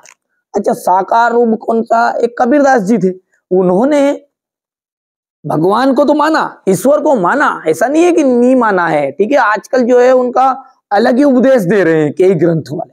तो कबीरदास जी ने ऐसा नहीं कहा कि ईश्वर नहीं है, ईश्वर है, हर प्राणी की श्वास में। यानी भगवान जो है उन्होंने मूर्तियों में नहीं माना है ना, उन्होंने माना है कि अपने अंदर ही समाहित है, निराकार भगवान है ना। उसकी कोई आकृति अपन नहीं बता सकते कि कैसा है, ठीक है भैया। तो ये सगुन भक्ति धारा का मतलब होता है कि भगवान को साकार रूप में मानना। अब तुलसीदास जी है, उन्होंने रचनाएं जो लिखी है वो रामचरितमानस, गीतावली, विनय पत्रिका, कवितावली, ठीक है, हनुमान अष्टांग, जानकी मंगल, तो ये सारी रचनाएं। पर सगुन भक्ति में के अंतर्गत तो ये अपनी रचनाएं लिख सकते हैं। सूरदास जी की जो रचनाएं हैं, सूरसागर, सूरसहारावली, साहित्य लहरी। मीराबाई राग गोविंद, गीत गोविंद की टीका। अगला है रसखान, रसखान ने क्या किया, सुजान, रसखान प्रेम वाटिका, ठीक है भैया। चलिए अब स्क्रीनशॉट ले लिया आपने, बढ़िया से इसे स्क्रीनशॉट के माध्यम से आप कंप्लीट करते चलिएगा, है ना। यो क्या, आगे बढ़ते हैं, और अगला है कबीर ने ईश्वर को सब श्वासों की श्वास में क्यों कहा है। ईश्वर जो है धरती के हर कण में कण कण में मौजूद है। कौन बता रहे हैं, कबीरदास जी। इसलिए कबीर ने कहा कि ईश्वर तो प्रत्येक जीव की श्वासों में विद्यमान है, उन्हें बाहर खोजने की जरूरत नहीं है, ठीक है। कबीर ने ईश्वर को कहां बताया है, कबीर कह रहे हैं कि धरती के कण कण में मौजूद है भगवान, ठीक है। इसलिए कबीर ने कहा कि जो ईश्वर है वो तो प्रत्येक जीव की श्वासों में विराजमान है, अतः उन्हें हमें बाहर खोजने की कोई आवश्यकता नहीं है। ले लिया स्क्रीनशॉट, आगे बढ़ते हैं, और अगला प्रश्न है आपका ब्रज भूमि के प्रति रसखान का जो प्रेम है वो किन किन रूपों में अभिव्यक्त हुआ। देखिए अब देखते हैं ध्यान से। कवि रसखान को ब्रजभूमि अत्यंत प्रिय है। कवि रसखान को क्या है, ब्रजभूमि अत्यंत प्रिय है। यही कारण है कि वे अगले जन्म में किसी भी रूप में यही रहना चाहते हैं। ब्रजभूमि बहुत ही ज्यादा प्रिय है रसखान को, और इसलिए वो अगले जन्म में भी यही वापस जन्म लेना चाहते हैं। ब्रज के लिए वे तीनों लोकों का राज्य, सिंहासन, आठों सिद्धियां, नवनिधि, ठीक है, इत्यादि सब कुछ छोड़ने के लिए तैयार है, ठीक है। ये देखिए अब ये भावना कब आती है, अपन कहते हैं इन लोगों को मूर्ख है, पागल है, सब कुछ छोड़ने के लिए तैयार है। नहीं, जब अंदर से भक्ति भावना जागती है ना, उमड़ आती है ना, उमंग आती है, जब व्यक्ति को सब कुछ उसके लिए क्या रहता है, नश्वर हो जाता है। ठीक है, उसे करोड़ों रुपए भी दो ना आप, और उसे कहो कि नहीं यार आपको तो ये ठीक है भगवान के प्रति छोड़ देना, ये अपने को काम नहीं करना, तो नहीं, वो करोड़ों रुपए को छोड़कर मार देगा, लेकिन भगवान का काम तो करेगा। तो ये आप इस तरह से आप थोड़ा सा कंप्लीट करिएगा, अच्छे से पढ़िए, है ना। भुला दे डर कुछ अलग कर। ध्यान से सुनिए शब्दों को, भुला दे डर कुछ अलग कर। ठीक है, बढ़िया से आप तो मेहनत करिए, मेरी जवाबदारी है आपको अच्छे से नंबर दिलाने की। ठीक है, आपको जितना बता रहा हूं उतना आप कंप्लीट करते जाइए। कोयल की कूक सुनकर कवि की क्या प्रतिक्रिया थी? कोयल की जो कूक है वो सुनकर कवि की क्या प्रतिक्रिया थी? कोयल की कूक सुनकर कवि जानना चाहते थे कि क्या कोयल का कुछ लूट गया है या कोयल पागल हो गई है। क्या कह रहे हैं कि कोयल की जो कूक है उसको सुनकर कवि जानना चाहता है थे कि क्या कोयल का कुछ खो गया है या फिर कोयल पागल हो गई है अथवा किसी दवानल की भयंकर आग की लपटों को देखा है। ठीक है, कोयल से इसके बारे में ही वे पूछना चाहते हैं। ये आपका क्वेश्चन नंबर 8 है। अरहर और सनई के खेत कवि को कैसा दिखाई देते हैं? कवि को अरहर और सनई के खेत स्वर्णिम करधनिया जैसे दिखाई दे रहे हैं। अरहर और सनई की क्यारी के बाहर की तरफ पंक्तियां में बोई जाती है, इसलिए वहां करधनी जैसी कही गई है। हो गया इतना क्वेश्चन नंबर 8। आगे बढ़ते हैं और बढ़िया से अगला क्वेश्चन समझते हैं। सुविधा और मनोरंजन के उपकरणों से बच्चे वंचित क्यों है? तो बच्चे के माता पिता आर्थिक दृष्टि से कमजोर है, उनके पास धन का अभाव है। बच्चों के जो माता पिता है वो आर्थिक दृष्टि से कैसे है? कमजोर है, उनके पास धन का अभाव है, इसलिए वे सुविधा और मनोरंजन के उपकरण नहीं खरीद पाते। वे इतने निर्धन होते हैं कि भोजन वस्त्र आदि के भी लाले पड़ जाते हैं, इसलिए बच्चे सुविधाओं और मनोरंजन से वंचित रह जाते हैं। तो ये आपका क्वेश्चन नंबर 9 हो गया। आगे बढ़ते हैं और अगला क्वेश्चन जो है वो है आपका क्वेश्चन नंबर 10। ठीक है,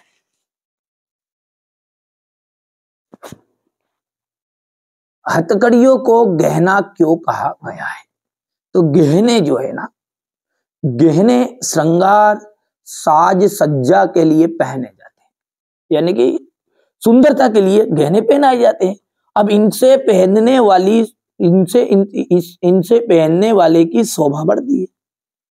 ठीक है, अब देश के जो हमारे क्रांतिकारी थे, अब उनको कौन से आभूषण पहनाए गए? क्योंकि देश की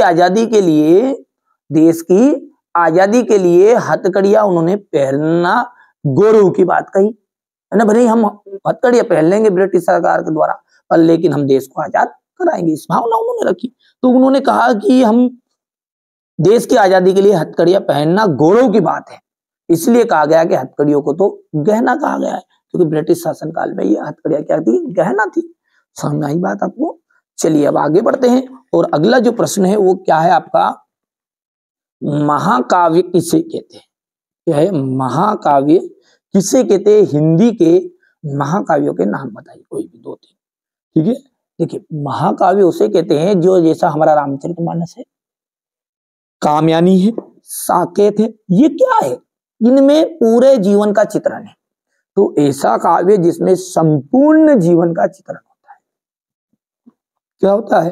पूरे जीवन का चित्रण होगा, वो कहलाएगा आपका महाकाव्य। महाकाव्य के नाम सिंपल सी बात है, रामचरितमानस, कामयानी, साकेत, ये सब क्या है? हमारे महाकाव्य ही है। बढ़िया से स्क्रीनशॉट लो और कंप्लीट करो, है ना। अब अगला जो प्रश्न है आपका है स्थायी भाव और संचारी भाव में अंतर बताइए। चलिए मैं इसको ट्रिक के माध्यम से आपको अच्छे से समझा देता हूं। तो देखिए स्थायी भाव के उदाहरण यदि हम बात करें ना तो 10 स्थायी भाव होते हैं, और जो आप जानते भी हैं, जैसे हमने श्रृंगार रस पढ़ा है ना, और श्रृंगार रस का स्थायी भाव क्या कहते हैं? अपन रति। हास्य का कहते हैं हास, ठीक है, और करुण रस का अपन बोलते हैं शोक, पीड़ा। तो ये क्या है? ये स्थायी भाव है। संचारी भाव के उदाहरण आप समझो पहले तो। ये एक हो गया उत्सुकता, किसी भी चीज के लिए, जैसे मान के चलिए मैंने आपके लिए, आपके पिताजी ने या कोई ने भी आपके लिए 25,000 का 30,000 का मोबाइल, तो जो आपके मन में उत्सुकता रहेगी वो घंटे आधे घंटे के लिए, जो कुछ समय के लिए आएगी, क्षण भर के लिए आएगी, वो कहलाएगा आपका संचारी भाव। चिंता, किसी भी चीज की आपको चिंता लगी रहेगी, लज्जा, कोई सी भी चीज है यहाँ पर जा रहा है आपको थोड़ी सी लाज आ जाए, शर्म आ जाए, तो वो क्या आपकी संचारी भाव है। हर्ष, क्षण भर के लिए आया हुआ खुशी, तो वो क्या कहलाएगा आपका संचारी भाव कहलाएगा। तो यानी हम बात करें कि स्थायी भाव की, तो जो स्थायी भाव होता है ना, कि वो स्थायी रूप से हृदय में विद्यमान रहता है। क्या रहता है? स्थायी रूप से हृदय में विद्यमान रहता है। लेकिन जो संचारी भाव है ये आपका कुछ समय रहेगा और कुछ समय रहकर नष्ट हो जाता है या समाप्त हो जाता है। समझ रहे हो आप बात को, कि हमारा जो स्थायी भाव है वो हृदय में हमेशा ही स्थायी रूप से विद्यमान रहेगा जीवन भर। दूसरा जो है, यदि हम स्थायी भावों की संख्या माने तो ये कितने हैं? इनकी संख्या कितनी है? 10 है। ठीक है भैया। और यदि हम इधर बात करें तो इनकी संख्या कितनी है? ठीक है, इनकी संख्या जो है वो है 33। ठीक है भैया, कितनी है? 33। तो यहां पर अपन मान लिख लेंगे 33। लेकिन ये 33 ही लिखना आपको, पर थोड़ा सा डिटेल बता दूं, 34वां जो संचारी भाव है उसे छल माना गया है। इसे माना गया है छल को 34वां संचारी भाव माना गया है। लेकिन अब ये किसने बताया था? ये महाकवि देव ने बताया था। लेकिन साहब विद्वानों ने इसे मान्य नहीं किया। नहीं अरे भैया तू बता रहा जो नहीं आएगा छल नहीं होगा। ठीक है, तो महाकवि देव ने ये बताया था, ठीक है, कि संचारी भाव का जो 34वां भाव है वो संचारी भाव छल रहेगा। लेकिन ये सब बाकी जो विद्वान थे उन्होंने इसको नकार दिया। इसलिए कितनी संख्या मानी गई है? 33। एक ही रस का एक ही स्थायी भाव होता है। एक ही रस का कितने स्थायी भाव होते हैं? एक ही। ठीक है भैया, तो एक रस का एक ही स्थायी भाव होगा, लेकिन एक रस के अंदर बहुत सारे संचारी भाव हो सकते। मैं नोट्स में दूंगा आपको। इसका संचारी भाव ये जो होते हैं ना, ये संचारी भाव क्या है? आप देखो यहां पे, देखो जैसे यहां पर कोई सी भी शोक है ना, अभी पीड़ा ही हो रही, यहाँ पे चिंता मतलब भी पीड़ा ही है, तो हम बोल सकते हैं ये शोक का एक हिस्सा ही है। यानी कि ये बड़ा रूप है और ये कौन सा रूप है? छोटा रूप है। छोटे को हम कहते हैं अंग। तो ये संचारी भाव होते हैं ना, ये वास्तव में इनके अंग ही होते हैं। संचारी भाव स्थायी भाव के अंग ही होते हैं और ये संचारी भाव के अंग नहीं होते। तो हम लिखेंगे संचारी भाव में क्या लिखेंगे कि ये सॉरी स्थायी भाव में कि ये संचारी भाव के अंग नहीं होते और ये होते हैं। ठीक है, तो थोड़ा सा आप इसको कॉपी में देखोगे तो और अच्छा समझ में आ जाएगा। देखो स्थायी भाव की संख्या कितनी है? 10 है। संचारी भाव की संख्या 33 है। एक रस का एक ही स्थायी भाव होता है और एक रस में कई संचारी भाव होते हैं। यहाँ स्थायी रूप से विद्यमान हृदय में विद्यमान रहते हैं, ये कुछ समय रहकर नष्ट हो जाते हैं, समाप्त हो जाते हैं। ये संचारी भाव के अंग नहीं है, लेकिन ये तो स्थायी भाव के अंग है। स्थायी भाव संचारी भाव को नहीं जगाते। ठीक है, और ये जो है संचारी भाव ये स्थायी भावों को जगाने में मदद करते हैं। ठीक है भैया, मतलब हम बोल सकते हैं कि ये संचारी भाव को नहीं जगाते और ये जगाने में सहायक होते हैं। स्क्रीनशॉट ले लो फटाफट से।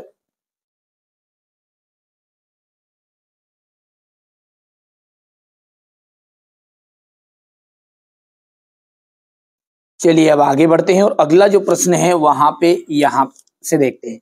रूपक अलंकार की परिभाषा दीजिए तथा उदाहरण दीजिए।